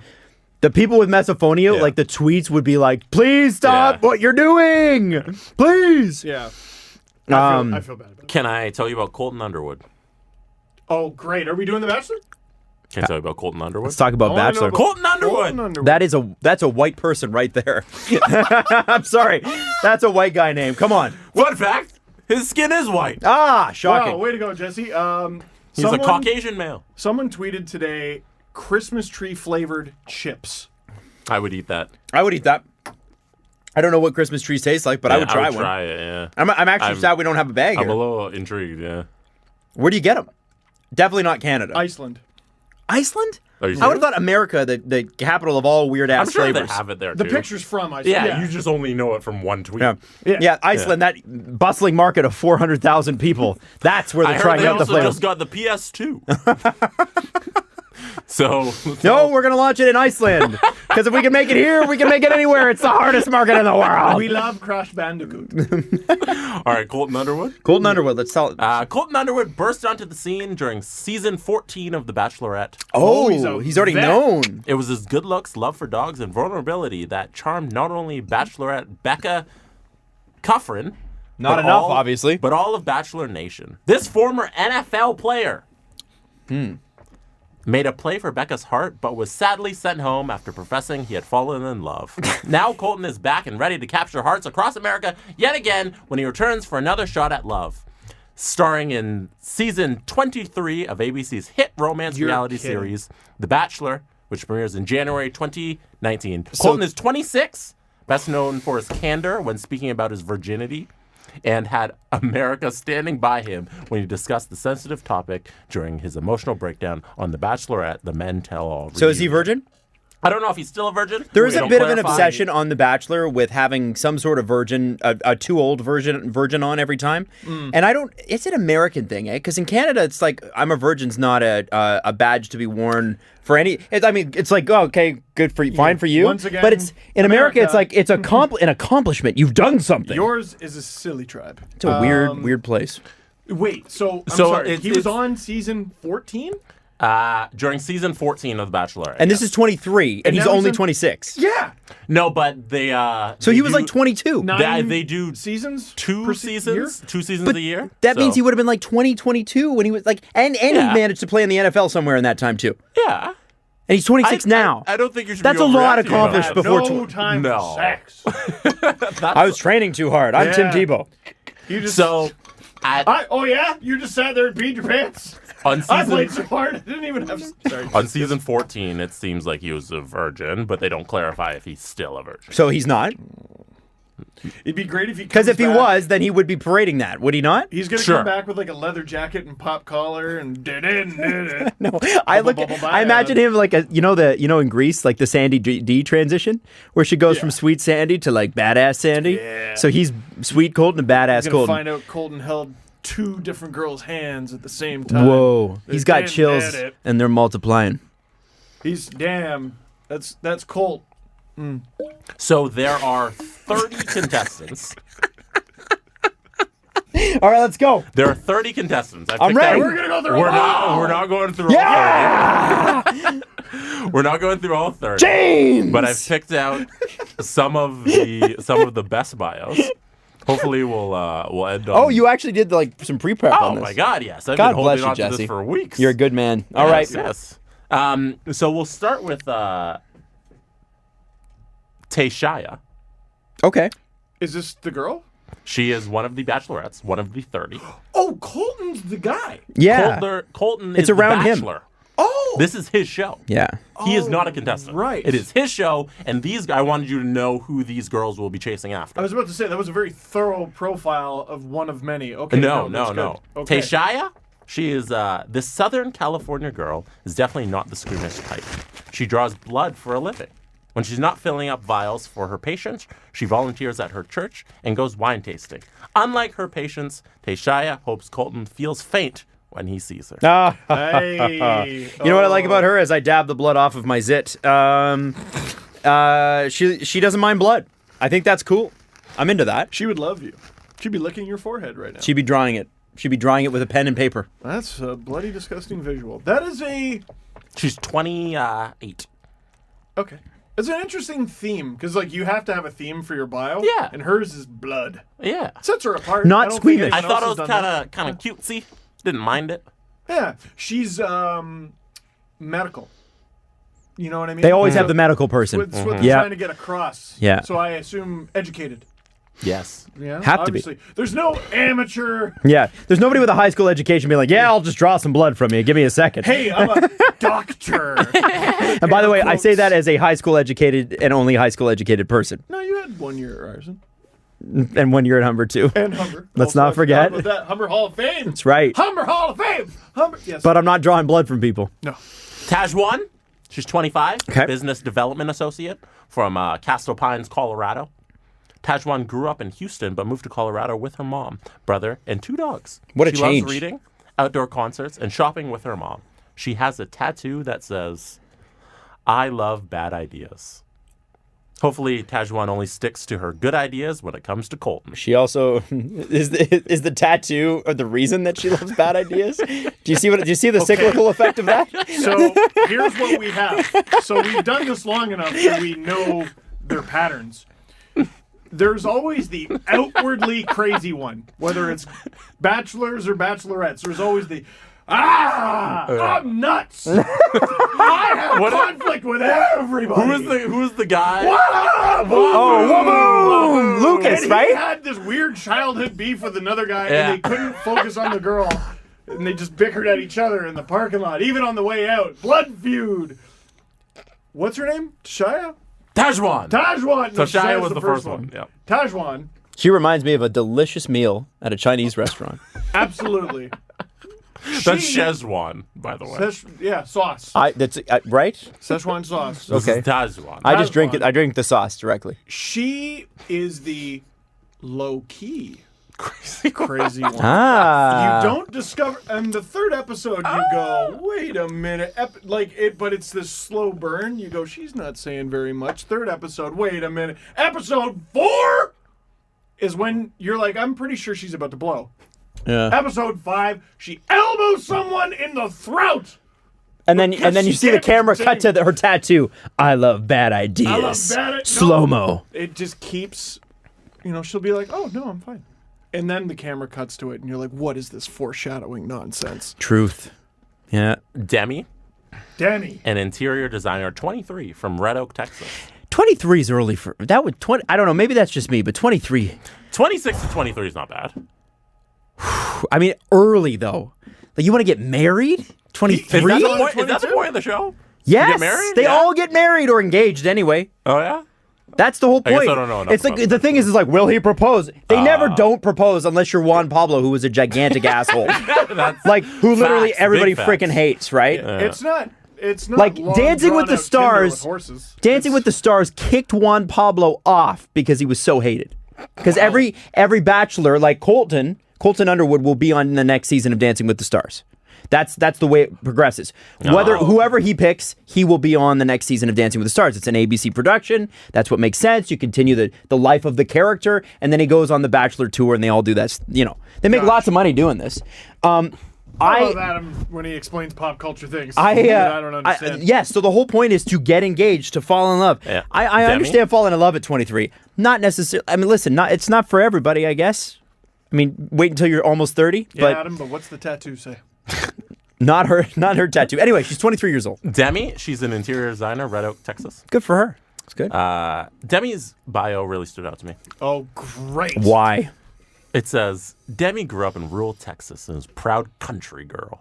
Oh, yeah. Is anybody that grew up in rural Texas not a proud country person? She loves Like that's a Texas thing. You have to be, right? You know how they have all these challenges and they're randomly like carry a marshmallow with a spoon. I learned And this then- in Texas because I'm a proud country girl. Then there's gonna be a random. You gotta wrangle a pig or something. Yeah. And she's gonna kill it. woo. Yeah, just go nuts. Yeah. she loves ATVing, fishing, and watching WWE. Oh, she's gonna suplex someone for talking smack.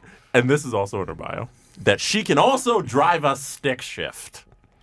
She's ready to put her pursuit of Colton into overdrive. Keep an eye on this one, Bachelor You Nation. literally could write a Brad Paisley song based on that Bachelor, on that profile. Yeah. And she drives a stick What are her shift. thoughts on cold bear? She likes moonshine on Saturdays. Cold- I need to know what she thinks about a pair of jeans that fit just right. A Wrangler pair of jeans. Yeah, that's right. Yeah. Yeah, made in America. And what about the radio? Not one of your communist jeans These are American jeans. from Korea, the Korean part of Russia, or whatever. Korean America. Korea. Korean America. I need to know what she thinks about trucks. Are they built Ford tough? Because if they are, Demi loves them. Nothing drives like a ram. All right. I think that's their slogan, isn't it? Nothing. Nothing. And nothing drinks like a cold bear. That's right. What does Demi love more, Colton or America? Whoa. America first, obviously. I mean, Always first. for the time being, That's a history reference for all you history nerds, by the way. I can't wait for like the third last week when she's still there and she's like, I think I love you as much as America. And then everybody in America, yes! Whoa! Go Demi! Oh! Go Demi! And then she gets kicked off the show next week because of the backlash. Yeah. What? You can't marry that unpatriotic man. You said you love him more than America! You know what'd be funny is that like if you know they do the Women Tell All episodes, and she comes back and she's like, well, I'm just back to loving America. I got over him and I'm just back in love with America. Can I tell you about Revian? I'm sorry, I didn't know it was that funny. No, Can I tell you no, about? I just got up really fast. Can I tell you about Revian? Revy. Now, Revian might not have a lot going on. Okay. Because Revian? Revian. Revian. Okay, so every girl so far is WHL eligible, by the way. Name wise? Every girl Yes. so Yeah. far. Yeah, For sure. They could all be drafted. Shout out Jake and Smallwood. She's 24 and nurse, Santa Monica, California. She's an esthetician. Esthetician? That means that she does, I believe, forgive me if I'm wrong here, Nails? nails and beautification. Okay. The next line is, when she's not helping people feel beautiful. This is the part that stood out to me. It says, she loves to attend music festivals. Oh, yeah. Am I going to find her? That's every Tinder profile ever. Oh, you like to go to a concert. What a freaking shock. Oh, camping's fun? Wow. That's great. What are It's her just- thoughts on furry boots and hula hoops? Also, Has a nice, comfortable pair of Uggs. Well, no shit. she's fluent in Mandarin. Oh, that's cool. That's that's really cool. But now, we get to the fun facts part of her profile. Now, is it spelled F-A-X? No. Ah. It's actually, this is like I'm bio. done No, with no, the Bachelor. facts. So, A red flag. Ooh, okay. Or not a red flag. Okay, all right. There's So we're going to play this game with Revian. She once flew across the country to meet a guy she met on the internet. Ooh. Remember Manti Teo? That's a deep reference. It's MSN Messenger. Yeah. For like Manti, a week, my that bad. guy was So it was a long time ago. that guy was the guy. You know what? I'm gonna say no, because I believe that sometimes that can work. No. I believe in love, so I'm going to say not a red flag. God bless her. She took a chance. She flew across the country. It obviously didn't work. Otherwise, she wouldn't be on the show. But she took the chance, and I respect people that got the guts to do it and spend the money. Now I am that's a little. what all the other girls in the house say to her face, and then as soon as she leaves the room, they go, "What's wrong with that one?" Well, okay, here's the question I would have is, what was the outcome? It's not that she flew across the country. It's what happened when she got there. That's Didn't the work important out. She's detail. on The Bachelor. Well, yeah, but was this person a Is person she that the one who existed? gets kicked off for having a relationship that she didn't tell anyone about? Normally it's the dudes. Oh, yeah. It's only the dudes Yeah, that do but that. She's breaking trends. Yeah, half of the dudes on The Bachelorette are like, oh, yeah, I have a girlfriend. Every season, you're like, which week's it gonna be? Yeah, usually around week 6. Yeah, It's usually around week someone 6. Who's been around for Who's a like, while. and he's They sort of might win. sexy. He's like a sexy guy, and he's sexy and he's bad, and then he's like, Yeah. oh, he's got a girlfriend. Well, there you go. Maybe even me. I think I would want to know more details. I think before you can decide whether it's a red flag, if the person, like, if she's flying across the country, first off, I'm wondering why because I'm assuming she's straight, she's on the show. Yeah. Usually it's the guy flying. I mean, like, I hate to put it that way, but usually it is the guy flying the other way, right? Usually it's the guy doing it, because usually guys are more desperate, let's be honest. I want to know what circumstances led to that. That would help me make my decision. But I respect the hustle. I respect you putting your ass on the line. So not a red flag. Good for you. Man, she put her Tinder range very wide. That's plenty of For fish that range, to my happen. friend. I know how it works. Erica, All you singles. a recruiter from California. The first line is the most interesting line. Okay. It says, the nut, as she's known to her friends, Oh, no. is a ball of energy with a great sense of humor. The nut. Nut doesn't mean funny. Nut means not funny, actually. But it says she's a ball of energy with a great sense of humor. It's like you know that Family Guy where Stewie's got that friend at the office and they make terrible jokes and it's like, oh, I'm so, like, it's like, you know what I mean? It's that, oh, that's funny. And you're talking to this person and you're exhausted by this person. They're not actually funny, but they think they're funny. Does Erica ask you if you have a case of the Mondays? Yes. I think she Very might. funny. I think she might. Now, here's what I think happens, though. Okay. Ready. In wrestling and in The Bachelor, there are faces and heels. I think she's actually a face that breaks a heel. Like, someone they're going to be holding it together, and Erica is one day just going to ask them if they have a case of the Mondays or something along And those Revian's lines. going to be like, I hate that, Erica. And it's going to result in a fight, and then Erica is going to get to go, I don't know what's gotten into Revian. I was just being the fun-loving nut that I am. And I asked her how her Monday was going, and she broke a wine bottle on my head. Or something. Yeah. Some peanut. I mean, I know the Bachelor producers are hoping that happens. That's what I always wonder about those shows. Do they behind the scenes just needle them? Oh, yeah. Yeah. Oh, yeah. Oh, Like, yeah. On every, have you ever watched the Real World shows on MTV? No. But, No. I It's- know of them. Yeah, the obviously, concept they're all just now. They're feeding them alcohol 24/7. Yeah. Big Brother and stuff like that? No, No, not it's Big a different Brother. show. Real It's World. Real I've World. definitely seen it. Real It's been a World while. is basically like Jersey Shore, but like, are they stuck in the house? Yeah, they just live in a house for a couple months, and that's kind of it. Yeah. Yeah. And then they have kind of challenges sometimes if it's a road rules challenge kind of thing. Yeah, but, and they just ply them with alcohol. they just want drama to happen, so they're, hey, just go do your and craziness, some and that's production all they want. assistant, like, that guy said your shoes don't fit properly. What? Nothing. And they just walk off. Exactly. They need storylines. They're trying to get drama. So I assume the same thing happens with The Bachelor. I would think so. Yeah. So, Anyways, Erica? the second line of Erica's bio. Okay. Erica boasts that one of her talents is being able to eat whatever she wants without gaining weight. Oh, I hate Erica. Yeah, that's definitely not a problem I have. Damn it. Anyways, that's Erica for you. I told this story before, but I was at a World Junior camp, and Braden Shen was there, and so was Cody Eakin. And Cody Eakin was trying to gain weight because he's one of those skinny kids, and he was on a 3,200 calorie a day diet. And I told it to Braden Shen, and the look of murder in his eyes. Because the Shens are not like that. They are built for it tough. Mm-hmm. They're built like a truck. They might be for the outdoor girl. I forget her name. But she's Texas strong and loves her Demi. country. And loves her. Demi. Demi. Isn't Demi Lovato from Texas too, or is that Selena Gomez? Is she? I don't know. I think Selena Gomez is for sure from Texas. I don't know, and I'm going to tell you what, I don't care. I could look it up if you really care, but No. But, yeah, no, I hate people like that. Screw you. Jesse. Alex? I'm very jealous. Jesse's Alex one of D? those two. Alex D? Because there's more than one Alex. Oh, yeah.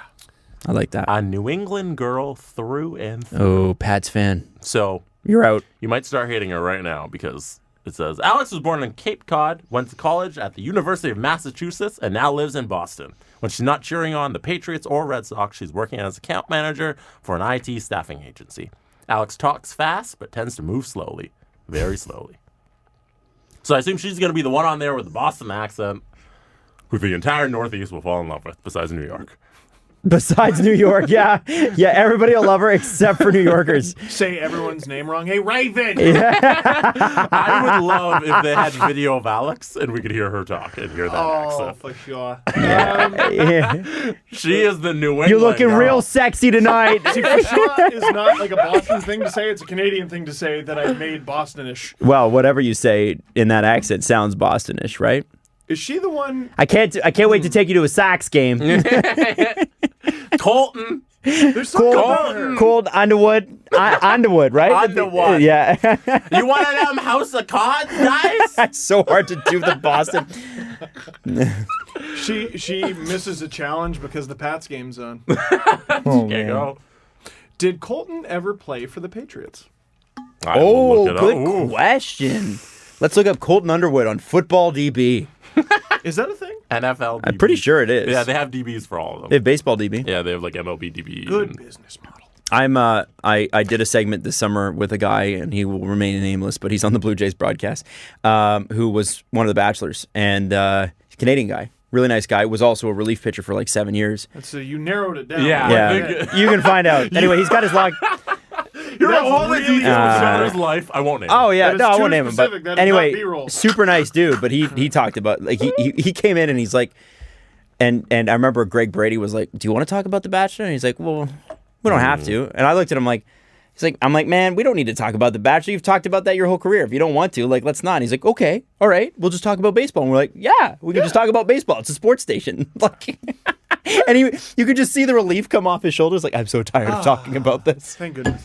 Colton Underwood never made the roster, like a game roster for an NFL team, but he was on the practice squad or off-season roster for the Chargers, Eagles, Chargers again, and then Raiders. He never got to play in a game or make an actual Man, getting game that roster. close and then just not being able to and get then in. only being on the practice squad and be like, this is my chance. What's her name again? Are the one we're talking about right now? Yeah. We're talking about Alex D from Boston, Mass. I like Alex D. I like Something about Alex her. D. She's interesting. I got Yeah? my eye on her. All right. We have seen 0 pictures, by the way. Yeah, I have Yeah, no idea I'm what these sure. people look like. Yeah, no. Just off to I don't think it really I matters. like it. No. No, it doesn't. No. I want to know I want to know about them. All right. how messed up they are. Catherine might be the worst. Okay. Catherine? Is Catherine the bad guy? Because there's She's- got to be a bad guy, bad girl. I think she's one. Contender? She's definitely a party animal. Okay, that's part of the She's profile. from Fort Lauderdale, Florida. Oh boy. Her job? Oh, she's from Florida. Oh, boy. No, Her Fort job? Lauderdale especially. Oh, boy. Do you guys want to take a guess? Job is Fort Lauderdale, Florida, so maybe tourism related? She works on a cruise line because she likes to party. And those, I don't care. If you worked on a cruise line, you know what I'm talking about. I dated a girl once who was like, "Yeah, I'm going to go work at a Club Med for 6 months." I'm like, "Great. Yeah. Well, we're going to just break up right now." You really casually just said we're breaking up. Because Wow. I you know. announced we're breaking up. Oh, there's going to be a bunch of hot topless guys there. Oh, I'm sure this will be so good for our Also, relationship. she's gone for 6 months. Exactly. That little tidbit. She did message me when she got back, but I was like, "Yeah, no, I was in a relationship Hope at you that had point." fun over there. Hope you had fun, not a relationship. What does she do in Florida? Catherine. I'm not sure. She is 26. Mechanic. And she is a DJ. Oh, yeah! By day, Great. What's her name again? Catherine. You know, Catherine. It says by day, Catherine is a successful commercial real estate agent. By night, Catherine is DJ Aggro, an up-and-coming hip-hop DJ making she a stole name for Carly's herself. name. She did. Carly's going to be pissed. We gotta tell Carly, by the way. She's got to copyright her name in Canada. How many episodes in Is she DJing does at the one house? of the other girls say, the DJ's making me aggro? Nope. I don't think anybody says I don't that. think they say this- that. I don't think I think you're. Aggravated. I know. I know it's not aggravated. I think you're putting too much faith in the Yeah. dialogue on the show. I go week 3. I don't think conversation gets that funny. Week 3, I am so smart and such a Nostradamus I- person. She's I think making a name for herself on the Fort Lauderdale club scene, along with her dog daughter Lucy. Catherine is hoping to spin her way into Colton's heart. Hey. Hey, I like what they did there. Now, okay. Let's say, for argument's sake, you're a producer on The Bachelor, okay? Nah. And you're talking to these people, and you get tons and tons of sign-up. As soon as someone says DJ, you're like, I need to hear that. And don't send me a demo. I want you to spin in front of my eyes, because if you send me a demo, you can edit anything. I can sound like a great DJ with enough Adobe Audition or Pro Tools or whatever. I hope, beyond hope, that she's one of those DJs that thinks they're awesome but sucks. And I hope she's DJing at the house all the time. I hope that's what's happening. You hope And I she will brings be. her equipment? I am watching the season just for her, because I Nice. want to see the set that she puts on. She's got to do at least one set, right? Catherine from Florida. If she makes it through the first week's the hardest, because it's like a 2-hour party and it's like, all right, half of you are going home. Yeah, and they cut down to like 20. If she makes it through, that'll be fun. Okay, so the men for The Bachelor, or Bachelorette, sorry. Yeah. They, like, there was that one dude who brought out this creepy puppet, and, like, they do all kinds of, like, bits. Yeah. It's kind of hard to carry around a turntable. So, like, what's she going to do? She going to, like, turn off all I the lights and think glow if stick the up to producers them? are smart, they provide her with that. They set up a little Yeah. turntable and some speakers, and they say, Catherine, do your thing. She's driving in on a limo. They, No, a Segway. A Segway with a turntable on it. You're going so far. Yeah! She's extra. Or they put She's it in the DJ trunk. Aggro. I think they They have put it. it in the trunk and the driver is exhibit. That's awesome. We got it. That would be cool. Do you want 2 more facts about Catherine? Please do. Yeah. Her favorite author? Wild guess? Oh, Steve Dangle. hold on. Favorite author. Steve Dangle. E.J. James, the one who wrote 50 Shades. I was going to That's a say good guess. J.K. Rowling. Dr. Seuss. Oh, okay. Oh, you see? Do you get it? 'Cause she's- Seuss like, 'cause it's Dr. cutesy. Seuss. 'Cause I'm never going to grow up. Why doesn't E.L. she James. have any tattoos? Her answer? You don't put a bumper sticker on a Ferrari. Hey, now I'm with her on that. Hey, I'm with her on that. She might be a good time. That's how I view my body. I say the same thing all the time. Her and I are in the same position, We're you the see. same, she and I. Peers. Hello, We're Pierre. peers. Hello, Pierre. Hello, fellow Ferrari. I always, Vroom, vroom. Am I right? I always just thought that, like, That's like how we say. I thought I wasn't smart enough to put something on my body that would actually I'd find interesting 40 years from now. That's the thing. That's what stopped me. Yeah. I'm like, yeah, I probably won't appreciate this 40 years from now. No. So, Jesse, All right. Pins and needles. Next up is Brie. Brie's a model. She's she- from LA. Is she cheesy? oh, Sorry. She's a model from LA. Model. from LA. a model from LA on The Bachelor. No way. But she's much more than a pretty face. Okay. Oh, hell yeah. She played soccer for 8 years, All right. All right. enjoys hiking and camping, and loves to hit the snowboard slopes. Oh, that's cool. All right. But what is her biggest fear? See, Brie and Adam wouldn't get along at all. Why? Because Brie estate? is the opposite of Adam's girl. she's afraid of Star Wars. Exposed brick. Her biggest Exposed fear brick. is exposed Post and brick. beam. Doesn't like to see wood in general. Cannot walk on the sidewalk in a big city because she's Ah, so much brick. Yeah, it's like the dogs are like, yeah, I can't really handle too many noises downtown. Gives Her them anxiety. biggest fear? Farting too loudly. Oh, she'll get along with the one from Texas because they're just they're two of the guys. right? No, that's her biggest fear. Yeah, she doesn't like farting. She doesn't like. It's not her greatest like. Oh, I is love to smelling fart. farts. Like, imagine that. So we give me just some. found- I can't wait to live in this Who house. she's gonna butt heads with. Oh, I can't wait to just smell some new farts. I'm a model from Farts in my LA. life. No, but that's like Booger McFarland, right? I love farts. I used to fart on the bench. All the time and bask in it like a cloud of victory. So she's gonna butt heads with old Texas over there. Whatever her No name is. fartin' Demi is a Texas girl. See, here's the No thing. fartin' Brie. At a certain point in your relationship, and I grew up in a house where my father never farted in front of me ever. My stepmother never farted in front of me ever. My mom rarely did. If it happened, it was an accident. And my wife and I fart in front of each other all the time. And my thought was always, what's with all the repressed farts here? Yeah. We all fart. Oh, that's the problem with your upbringing, Adam. I had a healthy dose of farts Did you? all the time. I just feel like it's just one of those things that like at what point do you go, okay, so we're human beings and we fart, who cares? And occasionally it's really funny when it's really bad. Oh, yeah. Like- when you got to get up and move. Dad. Some repressed fart I memories was there. about to say, You were someone's been scarred. holding something back My for dad was not 26 years. no, he was very unrepressed. Was your dad a healthy eater back then? Oh. The whole family. I can't wait for Christmas in a few days because Christmas Eve, my uncle would always he'd carry stuff in from the kitchen, and every time he carries in the dish of Brussels sprouts, he goes, "Oh, banned substance coming through." Really? Farts from And that. let me tell you, the house is warm on Christmas Eve. Wow. Is that right. Uncle Rocco? He does, but he's not as boisterous. No, okay, all right. Sydney might have a red flag. It's more Dom and Lenny and all the other Italian names. Let's check out Sydney. Sydney, let me know if this is a red flag. Okay. Comes at the end of her bio. Sydney has danced since she was 3 years old and is currently a professional dancer for an NBA team. Hey, Wow. She's had great success in her career. that's weird. They don't really have cheerleaders anymore, right? It's just dancers. The dancers, yeah, they've danced packs. Yeah. Yeah. Raptors have a dance pack. Yeah. Okay. But hasn't been lucky in love. She's never had a boyfriend. Ever. She's 27. Never had a boyfriend. From New York. NBA dancer. Sydney. Never had a boyfriend. Red flag?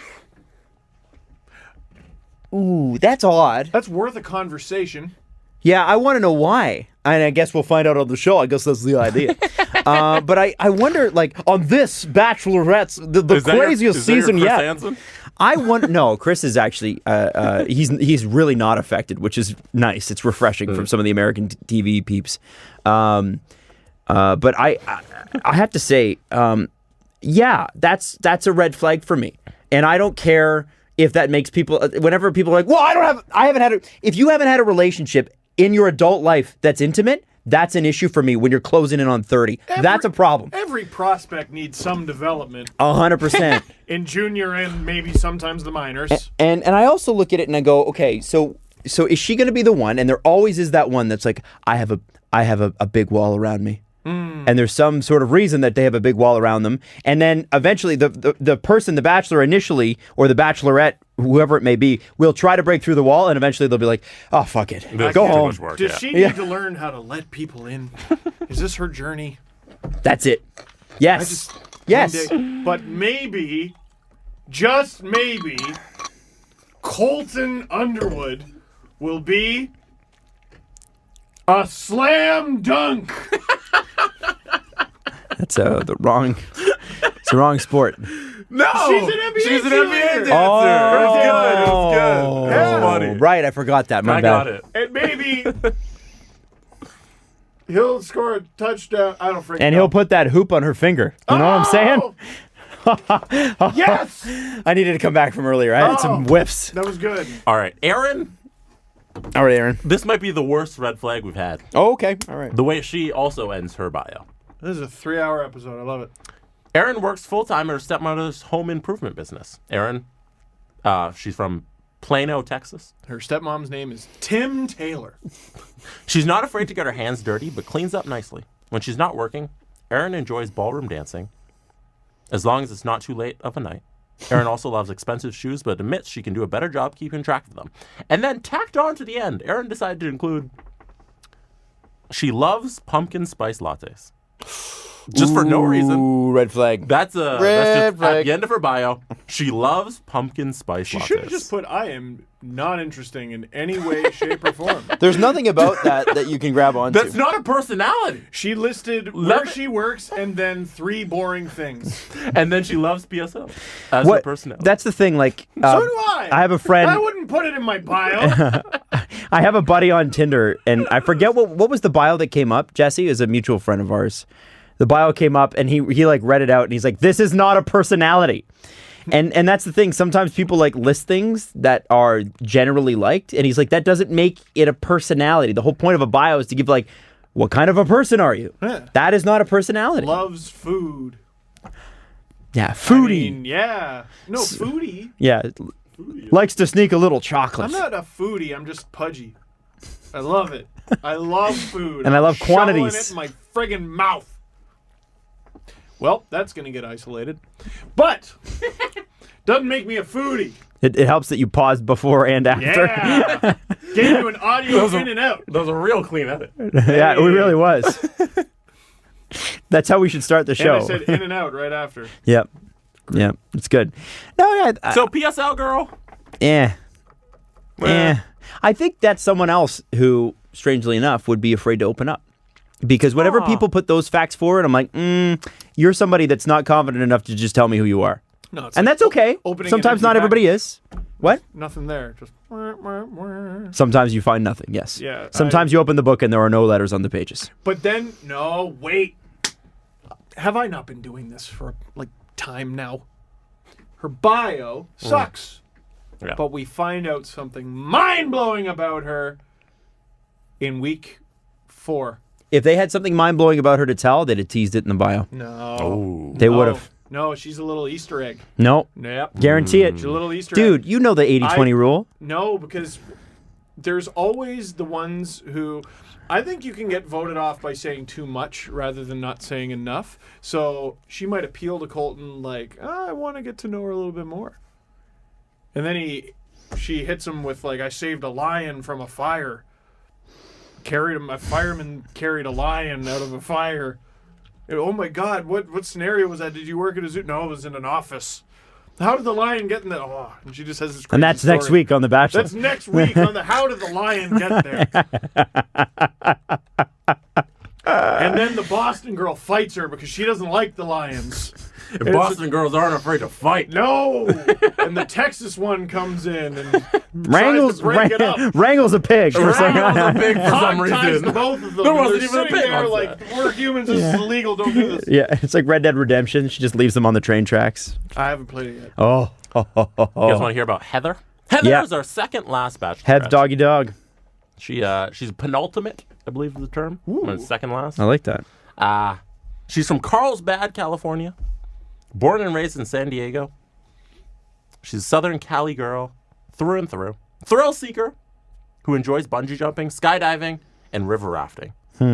But out of all the thrilling things Heather's done, there's still one thrill she's yet to experience. Love. She's never kissed a boy. What are we up to? 3? How old is she? Like, She is 22 years young. and she said, boy. Never kissed a boy. That's passable. Is that okay? Oh, guys? man. Honestly, if I was 22 and she was 22 and she told me that, I'd be like, there's something up. No, you'd be like, I'm on the radio. No, I wouldn't. I wouldn't. No, you know what? There is a fascination in America with people that haven't had sex yet. There is. I love your takes on America. It is. It's true. As Like they someone have who's this. There is a half American thing. and also French. There's a fascination on both sides because there's people who are. I think it mostly is religious background that are like, yeah, good, Jesus, and then there's the other people who are like, I'm super horny and love to party like a normal human being. I don't understand how you even got there. And There's a also- fascination from both sides. Super duper uber pride in the very specific place they're from. Yeah. In Canada, you can be friends with someone from Saskatchewan for like years before they even mention it. Saskatchewan maybe less so. Well, no, because you would see their rider's jersey in the back window of their car. That's right. But maybe someone from somewhere in Alberta or Manitoba. It wouldn't be like the Lady Gaga video. Well, I'm just an Italian girl from New York. Yeah. Where she Woman. says, Italian woman from New York. Strong Italian woman. That's right. I am a strong Italian woman from New York. And she says it like 45 times in like 2 minutes. Have you seen that? Did you know that she's a strong Italian woman? From New York. when she 99 sings people. it. No, when there are 100 people in the 100 room. people in the room. 99 don't need to believe in you. But if one does, It's Bradley Cooper. That's the That's all best it acting takes. he did, is staring at her intently every time she told that story. It's like 90 times. They're super proud of the very specific place they're from. And America. it's probably America. because Canadians are more proud of being Canadian, not so much as being from Toronto. I am Yeah. proud to be Canadian. I'm an So we are one. Edmontonian. No, we're all Canadian. Yeah. Yeah. 20, Well, 20, what are let's we not at, 20, pretend that 30 Canadians million? are not like regionalists too. Yeah, but there is Like having lived on opposite sides of the country, I can tell you that Yeah. they very much do not appreciate, especially in the West, that you are from the East. But you might go to England, and they'll be like, "Where are you from?" And you would say, "Canada." And an American would go there, and they'd be like, "Where are you from?" And they would say, "Topeka." That's true. Yeah. Good point. Yeah. Canadians don't assume that you know any cities in Canada. Yeah. Americans I'm are from like, everybody knows all of our Scottsdale. geography. Yeah. Yeah. No, Banff. Yeah. Banff. There's like 40 people actually from there. Pictou County. What do we think of? And they would say, "Hey, Ken." What do we think of Heather, who's never been kissed? We're I think that's another person that's afraid to let people in. We Or haven't- there's a religious element there that we don't know about yet. Oh, There's always a always a big factor. And that's usually, well, yeah, usually they're like, you know, they always talk about, well, you're when they, and then if those people ever make it through, and it's the same with the guys and the girls, if they ever make it through to the top 4 where they go on the hometown dates, they always bring them to church. It's like, okay, well, you just met my family and you're going to marry me after knowing me for 6 weeks, so let's go to church about it. And not just church, like a really intimidating one where everyone knows everyone. Yes, and it's like a middle and last name. and it's like an amphitheater, and they get up and sing and clap. Yes, you have to. It's a very participatory, Yes. participation mandatory church. Have we found any ones that we think will be judgy? Because judgment is always a big part of the Bachelorette and the Bachelor. I don't think we have. I haven't. There's judgy. I haven't felt potential judgy there. I also haven't felt budgy either. But I have not felt any judgment from any of those profiles. Haven't felt like eating a bunch of seeds and flapping around in no direction. you want to get on to the my career. final Bachelorette? Yep. Hannah's the worst. Hannah's the worst. Hannah's the worst. Just one reason. One very There's simple reason. More than one reason. No, there's just one reason. Just give me a Hannah- reason. Hannah G. Pink and Nate Ruiz. Because there's 2 Hannahs. This is Hannah G from Birmingham, Alabama. And Hannah G from Birmingham, Alabama Patriots fan. Sorry. is an influencer. Oh, the I worst. mean- Am I right? I can't really hate that because so are we sometimes. The sweet Southern Belle definitely Yeah, but isn't you can't camera declare shy. yourself as I'm an influencer. I have signed contracts that say influencer on them. Yeah, because they make you. Otherwise, you just go, I have an Instagram. No, I you haven't- go, I'm a radio host and sometimes television host. Yeah. And Okay. who does social Yeah. media on the side because it's associated with my job. Right. You have a real job. You're not just Hannah G, the sweet Southern belle who definitely isn't camera shy. She's both the photographer and model for her burgeoning social media business.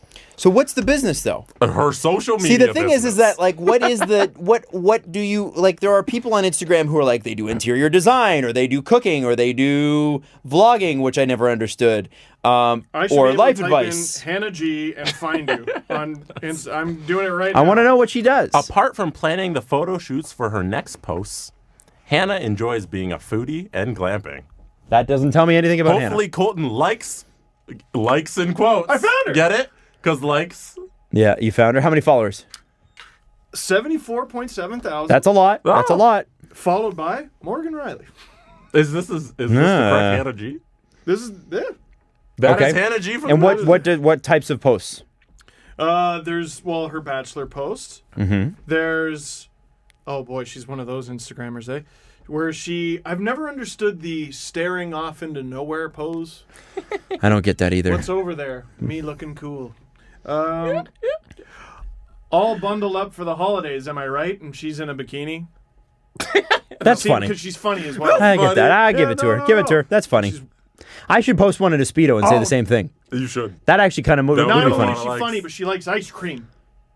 Because in her previous post, she's doing that thing where girls hold their hair. You know, where they hold their hair up? It's a planded. Because it's a planded. That's the name, planded. You know, you think I'm posing, but really I'm just giving it a little tussle. Yeah. While I eat this ice cream cone in the passenger seat of a car of a very trusting friend who allows you to, look at What other, you know what? I don't even want to see. What else? What else do we got? Tell me else about we the got? content. We got a bikini pose. Can I use the washroom while you guys Sure. do this? All right. And it's a lot of posing. Okay. And it is a absolute stereotype of an influencer account.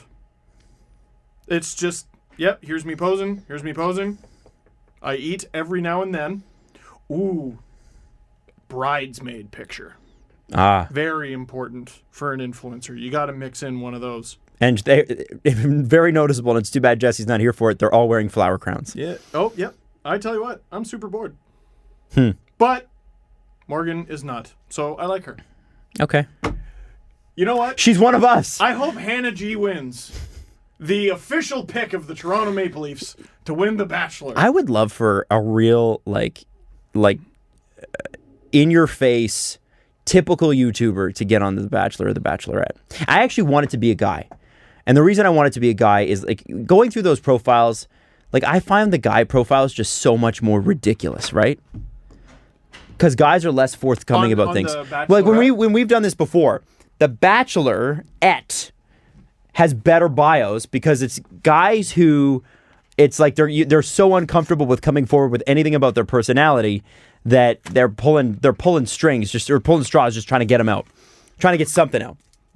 Whereas, at least with most of the bios we heard there, we know something. There's something tangible. Yeah. Right? Yes. And so it would need to be. I want an influencer like a PewDiePie light who's trying to do it but doing a bad job to be vlogging the whole time during the show and it to be annoying for the rest of the house.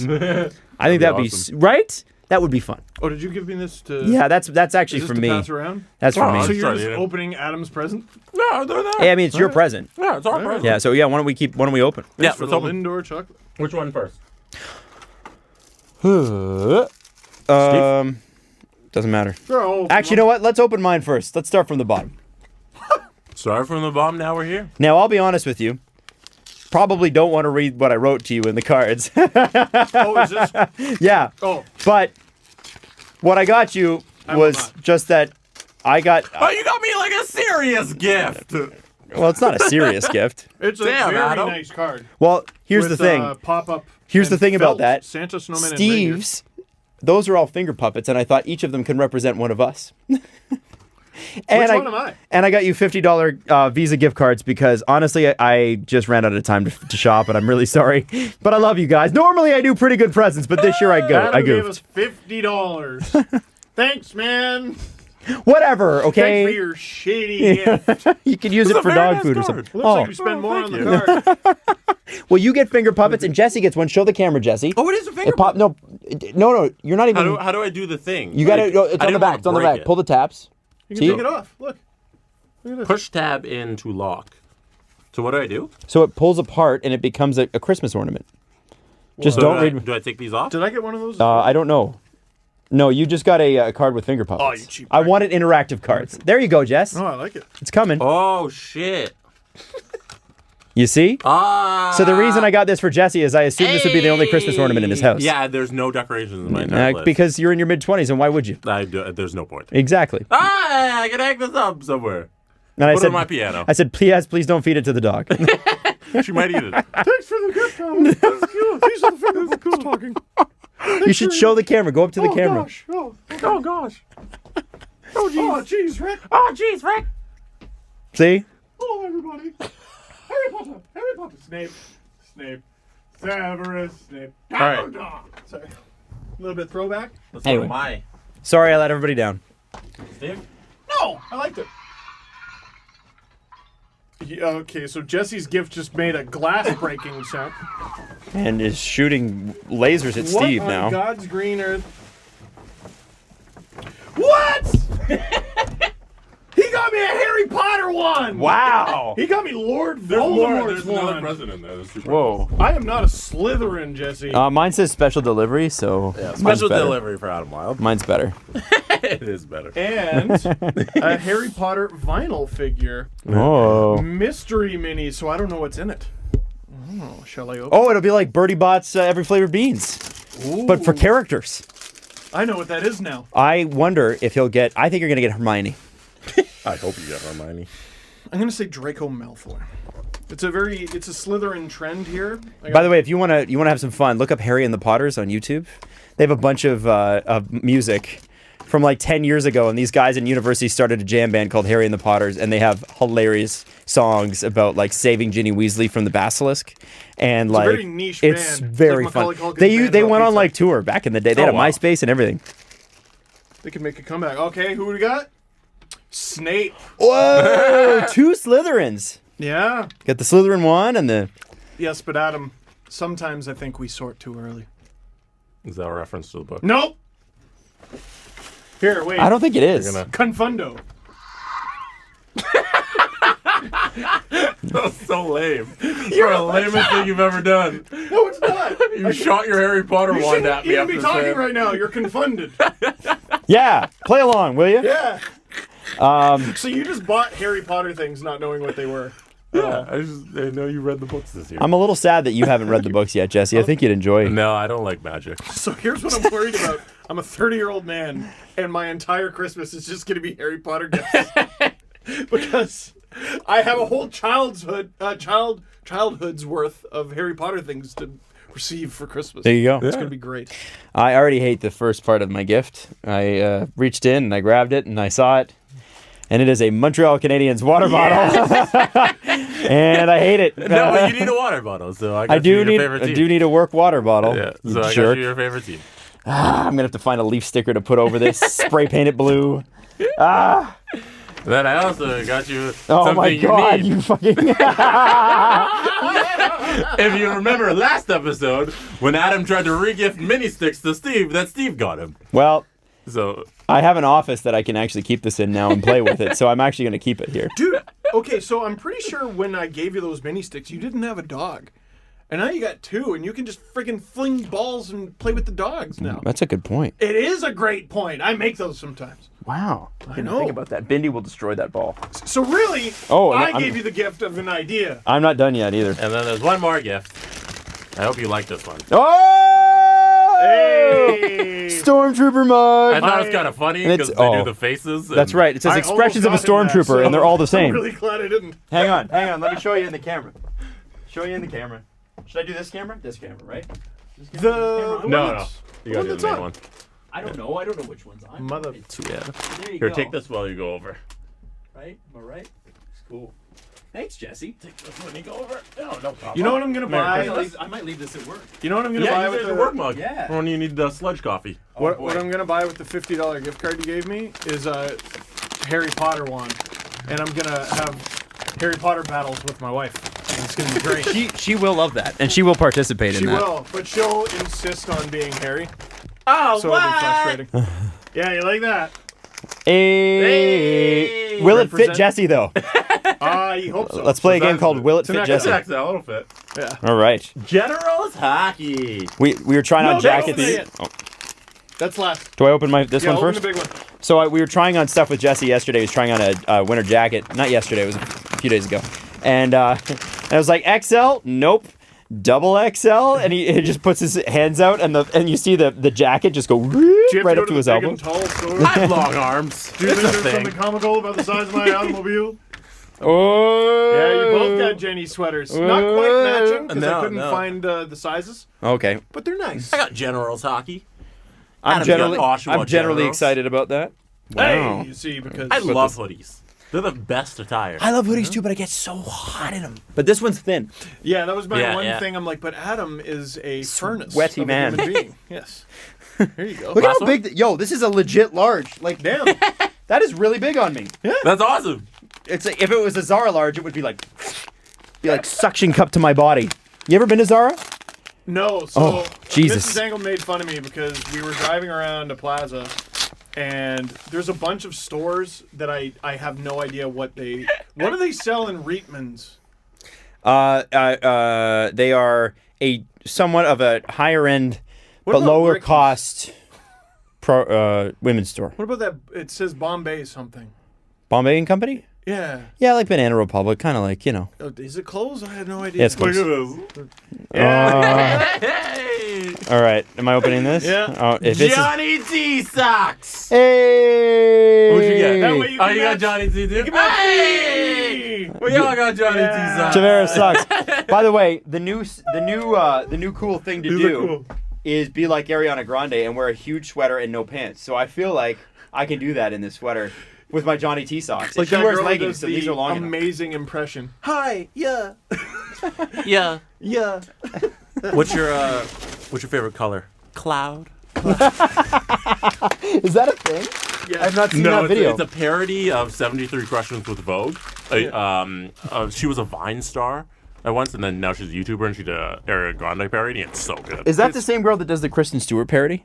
Because she I don't was know. funny too. Oh my god. I know who you're talking about. What was her name? No, I don't don't know. think God, so. she was funny. She was big on Vine, right? Yes, Yeah. huge No, I Viner. forget. Anyway. She did the awkward like Kristen Stewart, like, you know, like I just like I miss Vine so much. And it sucks that the creator of Vine passed away this week, eh? Oh yeah. Because he was gonna bring it back, and now who's gonna bring it back if he doesn't bring it back? And he did HQ. We don't need Vine. We got Instagram. I know, How but dare it's not as- you say that? You have Vine on your phone. It's not as Save funny. your Instagram phone. is not as funny as Vine. No. I just don't think people knew how to participate in Vine, and that was the problem with it. It was like for the people that were good at it, they were really fucking No, good. well, the problem with it is that Twitter bought it and then shut it down. If it still existed and they just let it, or Oh. if Twitter just never bought it and they just let it be, it would have still been here and would have been a thing. Yeah, it would have been amazing. Twitter got greedy and they wanted everything. Yeah, and let's definitely end they on this ruined note. it. No, we can't end on this note because Jesse and I have a pre-announcement to make. We have an announcement to make that we can't make right now. Adam knocked up Jesse. Wait, you're not even. He's not even showing yet. We're having a puppy. Yeah, we're That's having a how puppy. It works. Men No, birth puppies. we have something coming that we cannot really say fully yet. Steve's acting surprised. He never knew. Are you guys doing a podcast? Yeah, no. Something really great's on the way. You'll start to see some teasers and stuff probably starting Christmas Eve. And January 2nd is the big day. So January 2nd, big day. Are we doing New Year's too? No, we're not doing New Year's 2 where we When get you drunk party again. on New Year's Day? But New Year's part 2? No. We've got something big on the way. So I just thought I'd let everybody know. And so everybody, because I said on my Insta stories the other day that I thought that I have, something coming. And people were like, "Whoa, that's so cool!" And then I posted yesterday that I was at work with the Leafs, and Everyone's like, "Whoa, that's it, that's so cool." I'm like, that is not Darryl the Metcalf's job. yeah, that is not the job. No, that's my part-time job. This is going to be a big thing, and we're really excited about it. Can't wait to tell you about it. But just be on the lookout. That's all we can say. Jesse, anything to add? Damn, Adam. Well. No. Our next show is going to be like next week. We should do like Saturday or Sunday next week. Yeah. We should take the week off and do like one at the end of the week. I'm doing Hockey Central Saturday, this Saturday, and next Saturday. So let's make sure that we do it right before Hockey Central Saturday. So we're on the air for like 8 hours. You have to come down here and do it, don't you? Yeah, CBC. So we just want to do it the same day? You don't have to make 2 trips down? That's a lot of talking. Sure, I'll try. Hey, You'll do it. Steve, do you talk for a living? No. Suck it up and pee yourself.